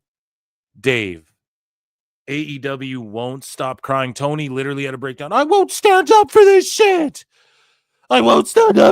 You're always crying and melting down. Oh my God, it's the greatest thing I've ever seen. And now you're about to sit here and say Tony Khan is you know, going to make people cry with what he says about WWE when even if what he says is right, even though nothing he said, well, he compared them to Harvey Weinstein and shit. So nothing he says is fucking right other than when he's like trying to shit on their wrestlers. Oh, you know, Undertaker and John Cena have never been on a show that's had less than 1 million until now. Yeah, we're going to say fuck you because you're saying fuck you to Cena and Taker when you have no right to do that, Tony Khan. That's why it's not people crying. It's not even about AEW fans at that point. It's like just wrestling in general. If you studied the business, you'd understand that. Tony Khan announced at the post-show press conference that he is now Dario Cueto. You must give him 1 week to promote the match. There are no more immediate cash-ins with the Money in the Bank gimmick. It was really interesting the way he said it. He will not say anything bad about WWE because it costs. What's bad about it? Here's the problem, Dave. This is why you're a fucking dipshit before you even say what you're going to say, because I know what you're going to say. It wasn't, he's like, oh, you know, like these other companies might have a similar stipulation. And Dave took that as like, oh, he could have took a shot at the Money in the Bank. Ha, ha, ha. Dave, Tony's been doing the same ripped off concept for years, though. He's been doing a Hack B version, rip-off version of it. Oh my God, it's the greatest thing I've ever seen. So you can't take a shot at WWE because the Money in the Bank cash-ins is one of their most successful fucking things that they do. Money in the Bank's so popular, it's become a fucking 2-night whatever they're talking. You know, it's one of their major pay-per-views now. Said it. He will not say anything bad about WWE because it causes everybody to cry. From the WWE side, you know, even if it's valid. So he basically says, what's valid? Oh, other companies do this shitty stipulation that I've also been doing for years now that I do shitty, but they do awesome and has resulted in so much business. And that's why I tried to copy it because I'm unoriginal. Like, Dave, what are you adding to what Tony said? You're just making Tony. Now people are going to roast Tony for this, you dumbass. Like, we want our championship to have a form of credibility. Exactly. Your title has the least credibility even compared to the TNA title right now, the GCW title right now, every title right now compared to the fucking AEW title that's been in a fucking briefcase and Moxley shat all over for the last year. You have the least prestigious title right now in the world. And just because the other guys do it, we don't need to do it. I'm glad, okay? Because actually, I think that that's stupid too. But in modern pro wrestling, Tony doesn't think it's stupid. He was doing it for years. He just stopped doing it because it's never worked out and everyone's shitting on it because it's just him copying WWE, like we tried to point out. And then you all cried when we tried to point it out. The biggest thing that there is with this jet black hair, dude. What am I, Andrew Dave Clay? I'm over here now, actually, like Tony Khan. Oh. Pushing that thing in. The people love it. So it's kind of like, it's like a part of me is happy. You know, they're not doing WWE. I think a lot of people want and now they just cash in a week in advance. So that's going to fuck Tony Khan as well because he doesn't do good long-term booking. Someone's going to win the thing, win the contract, then a week out from a pay-per-view go, and I challenge you, bruv, at Wrestle Dream. And then everyone's like, okay, or Wrestle Dynasty or whatever the fuck. And everyone's like, all right. W did not do WWE. 1 week build, great. 1 week fucking announcement. Because... and then if you build to it with the guy who wins the match, then it's fucking obvious. Oh, he's feuding the world champ and he has the thing. He'll just cash it in a week before the fucking pay-per-view. Tony's just dumb. He just fucked himself up. He should have never even done this. He should fix the stipulation of the casino thing, and it should just be clear. Every fucking year, we have one casino gauntlet match. It fucking happens this time, and the winner of that gets a shot at this pay-per-view every year without miss. Do that for 5 years straight, and then consider playing with it, you fucks. At the same time, it's like, I feel like, we can't bury our heads in the sand. It's like there is nothing bigger than that freaking cash in. Of course, the problem with the cash in is that the heels cash in and get cheered like crazy for cashing in, and the baby faces come off looking stupid, unless the baby face cashing in which case it always works. No, the baby face cashing in doesn't always work, and you're like, oh, the heels don't cash in. Naomi fucking cashed in as a heel and it worked. Shut up. Or unless you're talking about AEW where it's never worked. You're right about that. Anyway, ain't gonna happen. It's got to be 1 week's notice. Yeah, I don't know, man. Dave's just real dusty. So now that Tony Khan confirmed that he doesn't know about the numbers, we covered this on the last show, I believe. Tony Khan confirmed that BJ Bethel's shit is bullshit, even though BJ Bethel corroborated it. Dave said he studies the business and he cites BJ Bethel's shit. And now Tony's like, I just heard of a report that was the numbers, but we don't actually know. If it was over $1 million, Tony would say it. Just like if they were profitable, he would say, we're profitable. Not, oh, we're doing good revenue and we might be profitable. So Dave now is just copping out. This guy goes, I know it's not apples to apples comparison, but how close would they be numbers wise? Dave Meltzer, it's impossible to know. So no like spurg out paragraph long math because he's just been being made to look fucking stupid. Switchblade says, and here's Dave starting to backtrack after Tony Khan made it clear he doesn't get the max numbers. Says it's impossible to know how close AEW is to SmackDown numbers, even though he seemed to know the even more impossible a week ago and pushing that Dynamite was beating Raw. So do you guys get it? SmackDown is on fucking USA. So it's way easier to take the numbers that Dave was using against fucking Raw, which are less plausible to figure out. I gotta repost that. I fucking suck at reposting shit. The numbers there for Raw, you don't really know because you're just guessing on both sides of it. Whereas SmackDown, you fucking know the number and you can't just pull these fake Dynamite numbers out of your ass. Why? Because they're not real and the BJ Bethel fucking article just got flushed down the goddamn toilet. And all these redacts pushing this fucking 1.2 million watching just looks so stupid because that shit was never true. Just like they're not profitable. And I'm about to be right about that again, Dave. Just like I was right about their fucking TV deal and you weren't, you asshole. So here is Meltzer said what? AEW is booked for an audience of 2, Dave Meltzer and Tony Khan. Exactly like I said in January 2019. So let's take a look back here. Meltzer said what the GOAT. Says one overlooked thing about this whole AEW experiment. This was back in fucking almost 7 years ago now, coming up on. Is that we get to see live in real time, week by week, how a full-blown Meltzer mark would book a territory. It should be fascinating. So he said that at the inception of AEW. Dude, we're going to see a full-blown Meltzer mark book a territory for real. This is going to be interesting. And so here we go. Here is the Forbidden Door post show on the FGM Fight Game Media Network. And here's what they had to say. And it's spot on. And I'm sure they have other plans for Takeshita, so that is what it is. The brilliance of watching this match with one Dave Meltzer is he watched that quasi-finish with MJF and Hangman, and he said, oh, MJF has been studying his matches. That's straight from Bobby Lee and El Santo in Mexico. It's a super famous match. And I'm just like, cool, man. How many people are going to identify that? Well, the best guy, Brian. Oh, my God. I don't even know who's talking right now. But he gets a Brian. I bet he knew that MJF had been doing his studies and his Dave may be sending him the matches to study for all we know. Exactly. So I'm just sitting there. I'm like, well, that's context to this whole thing. And so it would have been nice for I guess you don't really want to even reference what the influence is because the fans aren't going to really understand that context. Like if somebody is like able to like pull a Bobby Lee reference because they know it in the commentary, that's one thing, but that's a deep cut that no one is expected to do. So you guys get what's being said here, right? MJF's doing shit, paying homage to like really deep cut wrestling stuff that like only Tony and Dave would really fucking get. And some of these like uber smarks.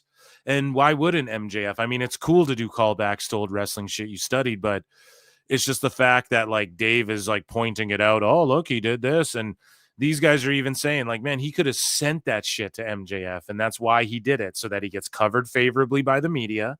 And so that Tony Khan fucking loves him no matter what he goes and says, whatever. And then one day he leaves them behind because the workers are always going to work, man. So does that include the max numbers? So there's just a funny Meltzer face. Moving along here. So AEW is coming off a high in the sense of they had a great crowd, more international shows coming up. The ratings were down. The Little League World Series hurt it. They had good rating the other week. Tony Khan said it was great year. We don't know how, but it has. So here's Dave and Brian, I assume, just spurging out, trying to explain the success of AEW right now, even though what the fuck? You know, they're in this fucking smaller venue, which who cares? 900 people. Like, I don't care. At least it's packed. But it's just pretty funny that they're competing. We're meant to believe that, according to Dave, that Dynamite's beating Raw in the ratings, but they're doing NXT size crowds and shit. Deal was like they're going to just go like treat WrestleMania like it's the Super Bowl. Well, now I'm not saying they're going to treat this one like it's the Super Bowl, but ESPN's going to promote it like crazy, and they want the loaded show. So Cody and McIntyre is going to be on that show. And on what? Which one? The WrestlePalooza? I think he said Mania by accident. Cena and Brock Lesnar is going to be on that show, and I don't know if. Oh, he said he wanted. Okay, he's referring to WrestlePalooza. They want it to be like a WrestleMania level show. I would say it's more akin to the Raw on Netflix show is what it'll be like, but less celebrity. Maybe some celebrities in the crowd and shit, but not like The Rock coming out and just talking shit or maybe he does. Maybe The Rock shows up and goes, finally, The Rock is on ESPN. Like, would it shock you for his ego and his involvement with Disney as it is and Moana and all that shit? That's all I'm saying. If a care match will be on that show or on Raw, but I know that. And then Vaquer gets her fucking big ESPN match on WrestlePalooza or whatever instead. That might be better. That might be a cool way to introduce her to the world, man. The Indianapolis show is the plan is to do or reintroduce her to the world. Very loaded show that night. And Dave is just the plan is to do it. Like anybody could say, we all know this. No, they're gonna phone it in, send in the C squad, like fucking Tony Khan does. We'll see what AEW is coming off a high in the sense of they had a great crowd. So AEW's coming off a high in a sense of they had a great crowd. Okay, so did GCW. And, more international shows coming up. Same with GCW. The ratings for this last week weren't the best. No, they were some of the worst. And it comes after like a week or two prior. You're trying to say they beat Raw. And then this happens. And then Tony fucking says that the viewership thing isn't real. And he didn't corroborate that. Essentially, and now you're all fucked up. For Collision, got hurt by the Triple Mania show, and then that hurt him to say it. Dynamite was way down. Not so much with younger viewers. It's always the younger viewers. The younger viewers. Dave, you tried to say that the younger people were going to streaming, and then now it's like, but the younger viewers on TV as well and shit. You just want it both ways, man. Roughly the same as they usually do, but it got hammered with over 50 viewers, similar, and whatever. I mean, it was actually the League World Series was probably whatever doesn't matter. But if this happened to WWE, and then he goes, it was actually the Little League World Series. The Little League World Series. What are you talking about, Dave?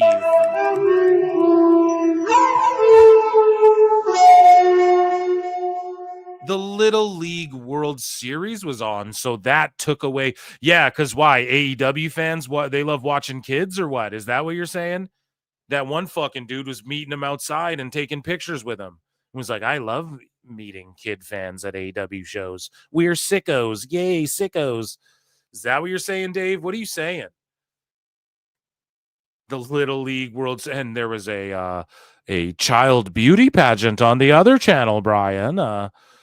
You fucking World Series was probably the toughest competition on Wednesday, but but aside from that, I mean, the weeks before, the numbers were very, very good. So, I mean, they're kind of on a high. The numbers are very, very good. They're kind of on a high. Talking about how this year's been a great year. Tony Khan said it was great. Okay. So far, and it has. We don't know exactly how great, but we don't know exactly how great is what he has to say now. And it has been a great year. We don't know how, but it has been. Just trust me, bro. That's what Dave's resulted to now. Trust me, bro. we know it's been very successful. Very successful in what way? And but now they got this next one, and he's not made any moves. He's not said anything. Who's they? Who's they, Dave? But this is going to be this is going to be the toughest that he's ever done. Did you hear that? This is going to be the toughest day he's ever done. Who? But this is going to be this is going to be the toughest that he's ever done. Who? As far as the pay-per-view goes. What? Because it's not all in, where everyone knows it's the show of the year, where they've had months of building the big matches. He just lies about all in. They don't build to shit for months, dude. This is a show where, we don't even know, other than, probably Adam Copeland and Christian against FTR. So he's just stooging their shit. It's earmarked, and it's Toronto, so I can't imagine that one changing. So you got that man. Yeah, dude, crazy how he just man, people like to pretend he's not a shill. It's fucking ridiculous. And also, too, I own that Observer writer. He's like, I'm not a paid shill. And I'm like, you are, dude. You're a fucking he said AEW doesn't pay me after I called him a shill. And I was like, that's paid shilling, bro. You're a fucking stooge. That's also shilling. So Dave said this: if WWE can get rid of Tony Khan, it's a conspiracy, Brian. They want to eliminate him. If WWE can get rid of Tony Khan, they can control the entire business. As long as Tony Khan is there, they cannot control the entire business. If fucking Triple H got assassinated and Tony Khan bought WWE and monopolized the entire planet of Earth of Wrestling, Dave Meltzer would be like, I told you so. I get why Triple H might have some personal issues towards Tony Khan and some of the actions WWE has taken, but what issues do you think Nick Khan has against Tony? They just want him out of business. If they can get rid of Tony Khan, they can control the entire business. And as long as Tony Khan's there, they cannot control the entire business. They failed to stop him before he signed this big TV contract. Oh my God, Dave. He just acts like this is the end all be all, this one big TV contract. They failed to stop him before he fucking got this new deal, and now it's game over. Now it'll never stop. No, you fucking jet black-haired Mark. It was always going to live forever. Once Tony decided he was going to do it. A TV deal literally doesn't matter. And you know this because he's a money mark who'll just put up his own money and air this shit on the pop state. He'll just buy a network and air it on there if he has to. And as long as Tony Khan's there, just buy whatever Spike was or whatever the fuck is what Dose has always said. He'll just buy one of those shits and fucking, one of those channels, and he'll just run AEW programming if worse comes to worse. They cannot control the entire business.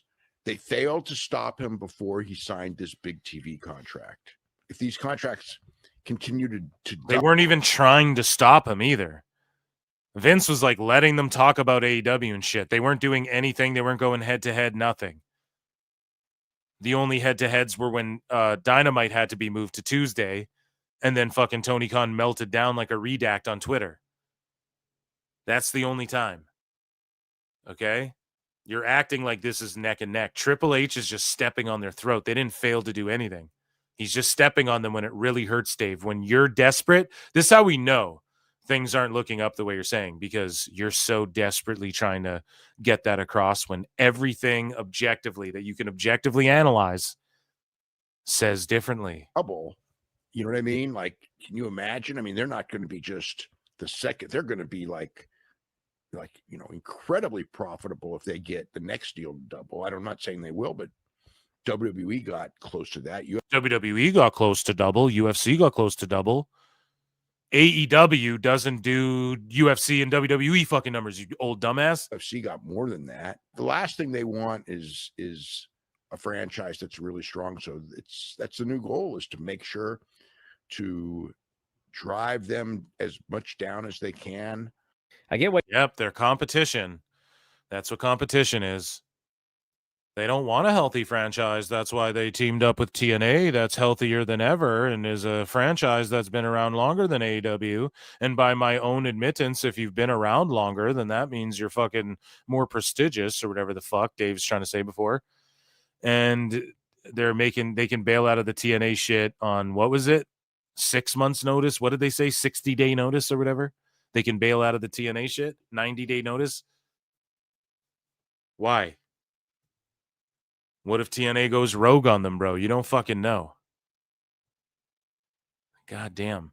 And so Dave had this to say: WWE is embarrassed about Becky Lynch's promo. Or maybe this is Brian. I know people don't like. Oh, yeah, it's a trying Brian. We'll give a Brian. Let's put up a Brian in the chat. Shout out all 300 of you watching as well. Come subscribe, youtube.com/@ProWrestleClips. Criticism, but I think this new Becky Lynch heel character just sucks. And she says the only good thing that came out of here died a month ago. But in fairness to Ozzy Osbourne, he had the good sense to move to LA, a proper city, because if I lived in Birmingham, I'd die too. And like, you could just hear the crowd, like, they died. They did not want to hear about the death of Ozzy. They did not want Ozzy's death used for cheap pro wrestling heat. I mean, you could just tell, like, it got the total.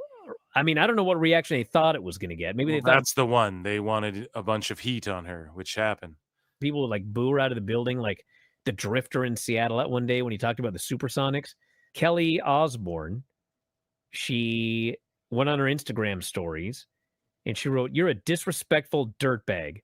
Birmingham wouldn't pee on you if you were on fire. Birmingham forever. Shame on the WWE for allowing such things to be said about my father and his home."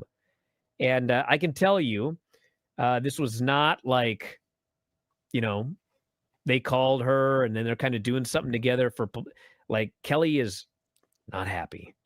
And I was told WWE is embarrassed and they're probably going to do an apology. They may not. But if you look back at how many times WWE has actually apologized for something, it ain't many. And there's discussion about, you know, doing a. Okay, well, we read this bullshit. There's trying Brian, trying his ass off. Now, the main event of the evening, guys. This is pretty fucking intense here. We're going to EFAP it together. And it's Dave Meltzer and the Mistress of Mathematics. Shout out Jeff Lane,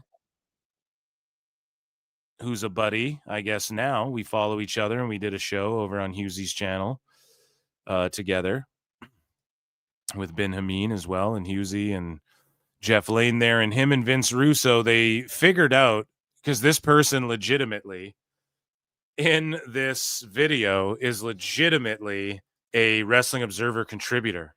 That's been discovered. Okay? So this is like super legit here, more than likely, because we know for a fact, as we've chronicled here at PWT, as Meltzer said, what is chronicled since fucking the land before time. Dave will bite on any little information. The most famous one, he thought that there was an internal WBD memo in a fucking Fightful Discord. Innumerable instances of him just biting on any information. We know how he gathers information about the events. He just says, is anyone out there? DM me, and anyone can send him anything, and he'll report it, or he'll act like it's true. He'll read banter online and say, well, everyone's saying this, when it's like, what do you mean everyone's saying this? So here, shout out Vince Russo and the brand and Jeff Lane, and let's EFAP this video here of Dave Meltzer, how he got his AEW math projections. And this makes so much fucking sense. Where the pros are the pros. Now, we had the mathematician clip, right? That he was contacted by a mathematician as well. Yes. Legitimately, this week, or last week, if Raw had, or I mean, if he claims he was contacted by a fucking mathematician. Okay, they tracked down the mathematician, and this person legit is an Observer contributor. I read, okay, from like Switchblade and shit. They would know. He would know. Dynamite had I would say between 350 and 365,000 watching on Max, which would be live in same day. Not for the week. I mean, for the week it probably has it, but live in same day, which it could have. It's a number that's very, very viable. I've seen mathematicians that have sent me with their work. It beats the 350, 365. Mathematicians have sent Dave their work on the fucking numbers. What it is, when that happens, it's always just some fucking douchebag person in fucking college who's like, yeah, I'm majoring in fucking whatever the fuck, blah, blah, blah. It's always these fucking idiots who think they're high IQ.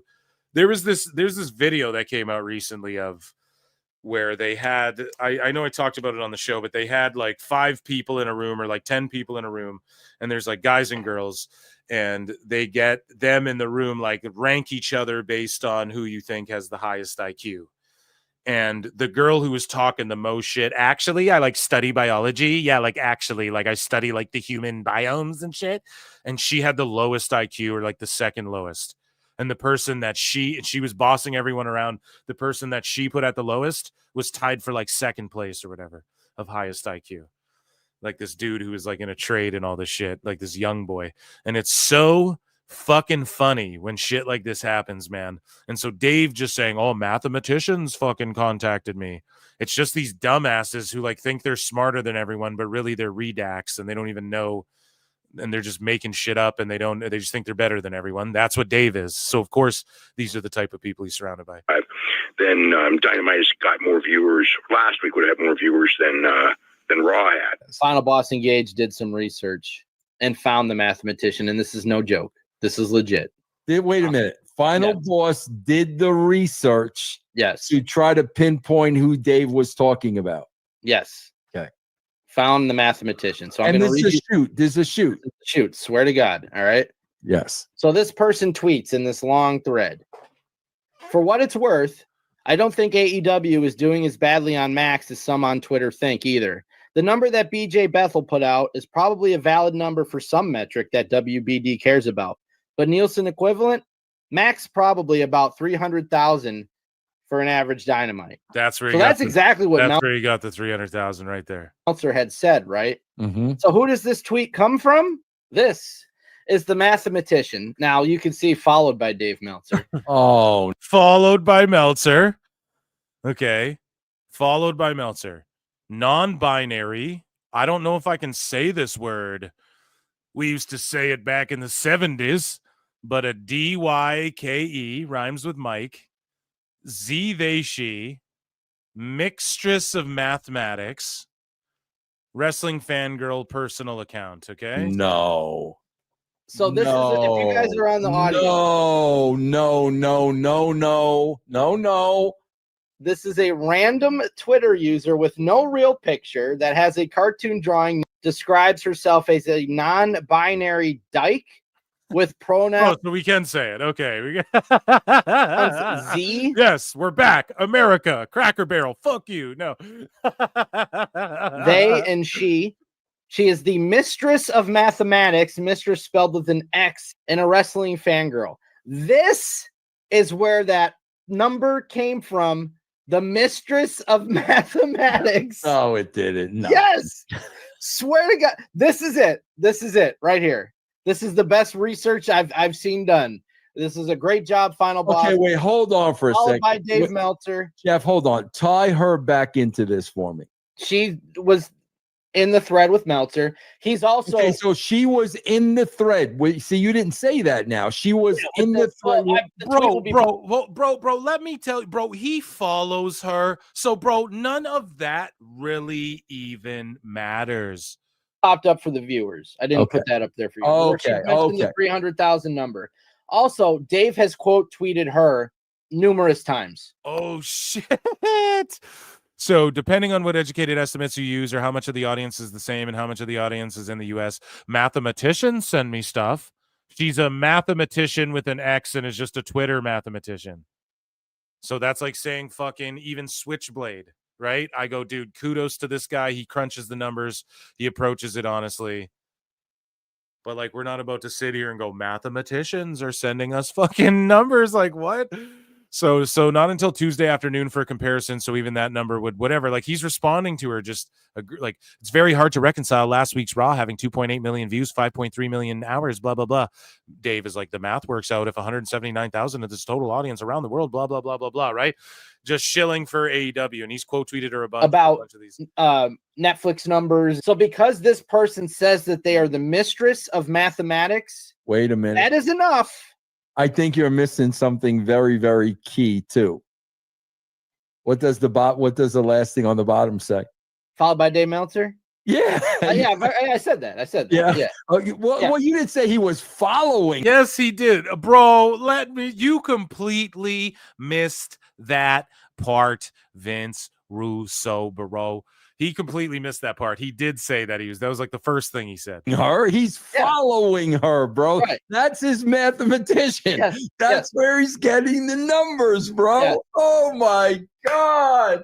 That is phenomenal. I know. Phenomenal. It's so good. It's so good. What is mind-blowing to me is how many we've discussed this because we've all done it, and you got to try not to do it. But if somebody says something on the internet and you strangers, you just instantly believe it. Right. So here's a person that is the mistress with an X of mathematics saying, oh yeah, it's probably 300,000 on Max. And Dave is now using that from this person as his factual news bite on his show. That's where he gets the 300,000. Oh my God, bro. That's amazing. Flutes in the chat for fucking Jeff Lane and Vinny Rue. And whoever sleuthed this out as well, guys. Flutes in the god. This just in, chat. we have confirmed that Dave Meltzer fears PWT and Flutes.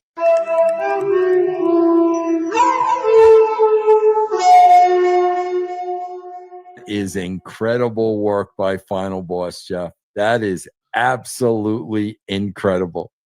Now, I remember years ago see the joys of roasting Meltzer. It can bring everyone together, dude. Somebody sent him a clip, and it was like 10 years old that Rock and Triple H made a match for WrestleMania, and it was yeah.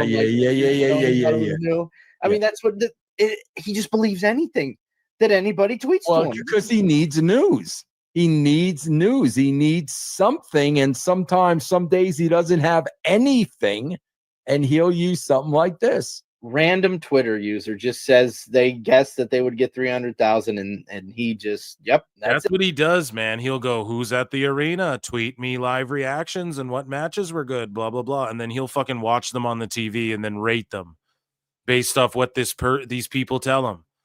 It's just, you can email Dave anything and he'll fucking believe it. Oh my God, bro. Unfreaking believable. Great job, Final Boss. All right, let's go to Dave Meltzer video sent in by Final Boss Engaged. UNLV plays, I think. Right. And the Cox Center is also in UNLV. The Cox Center?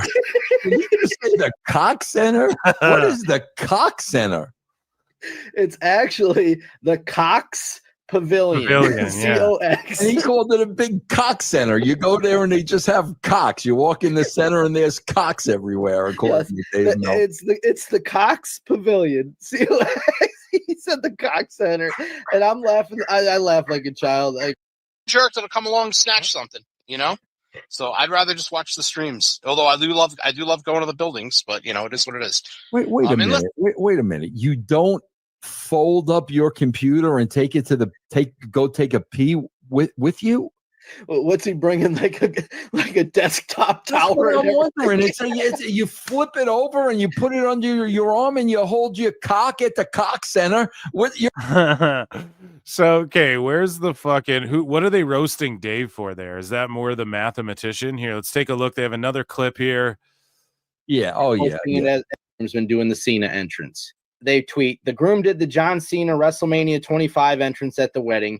Credit to Hussein Asur 58. And then they post the video themselves. So I'm looking at this and I'm like, wait a minute. This video has 620,000 views for Fightful. So you took this guy's video, stole 620,000 views from him because you could have linked to his TikTok video. Right, exactly. And Sean Sapp. That's what fucking everybody does online and shit. Knows all that. So, like, how hypocritical can you be? Yeah, man, that's dirty. That's just This does nothing for that guy. Nobody's gonna go find him on especially when it's like, oh yeah, just on TikTok because Yeah. of that. Yeah. You should have linked to the guy's video so they go to his page and watch it. But no, you guys stole 620,000 videos. You guys are freaking. But he'll fight you. And then Jeff Lane's the freaking bro. Next thing Jeff Lane will be, bro, let me tell you something. Oh man, and that, ladies and gentlemen, was Dave Meltzer's dumb moment of the week with a little Jeff Lane, Vince Russo at the end, which I thought was fucking awesome. I may not agree with Vince all the time, but fuck, man, is it all good when people are roasting Meltzer, dude? It brings everyone together. We can all agree that Meltzer's a fucking putz. Ladies and gentlemen, round of applause for the PWT universe, guys. Make sure you head over to youtube.com/@prowrestleclips. Hit subscribe, like the video. The replay of this will be at youtube.com/@prowrestletimes, though. Okay, that's where the replay will be. I'll post the link everywhere. Get in our Discord and shit. Consider becoming a member. You get access to the bonus shows and Patreon as well. Sorry, hold on a second. I have chats here. Sorry, I did not see these till now. Lucy Moody for 2. Don't forget to make lore section on Discord. Thank you. I will do that right now. It's perfect. This was the universe making me not see that until now because Lucy, I'll do it right now. Right as I end the show. Patty became a new member, so get like Patty, become a member. Guys, Saturday, I'm going to be live regular time. Sunday, I'm going to be live for Clash on Paris at an hour before the event starts, okay? So come stay locked in here at the Cox Center with the Fildos here at PWT, okay? Guys, it's been a long one, 4 hours on the nose. I appreciate you all. Thank you. Be good to each other until Stranger Things comes out in its entirety. I will see you in the upside, goddamn down. Are you sure about that? Be good to each other, guys. Triple Cup. Peace. I'm serious.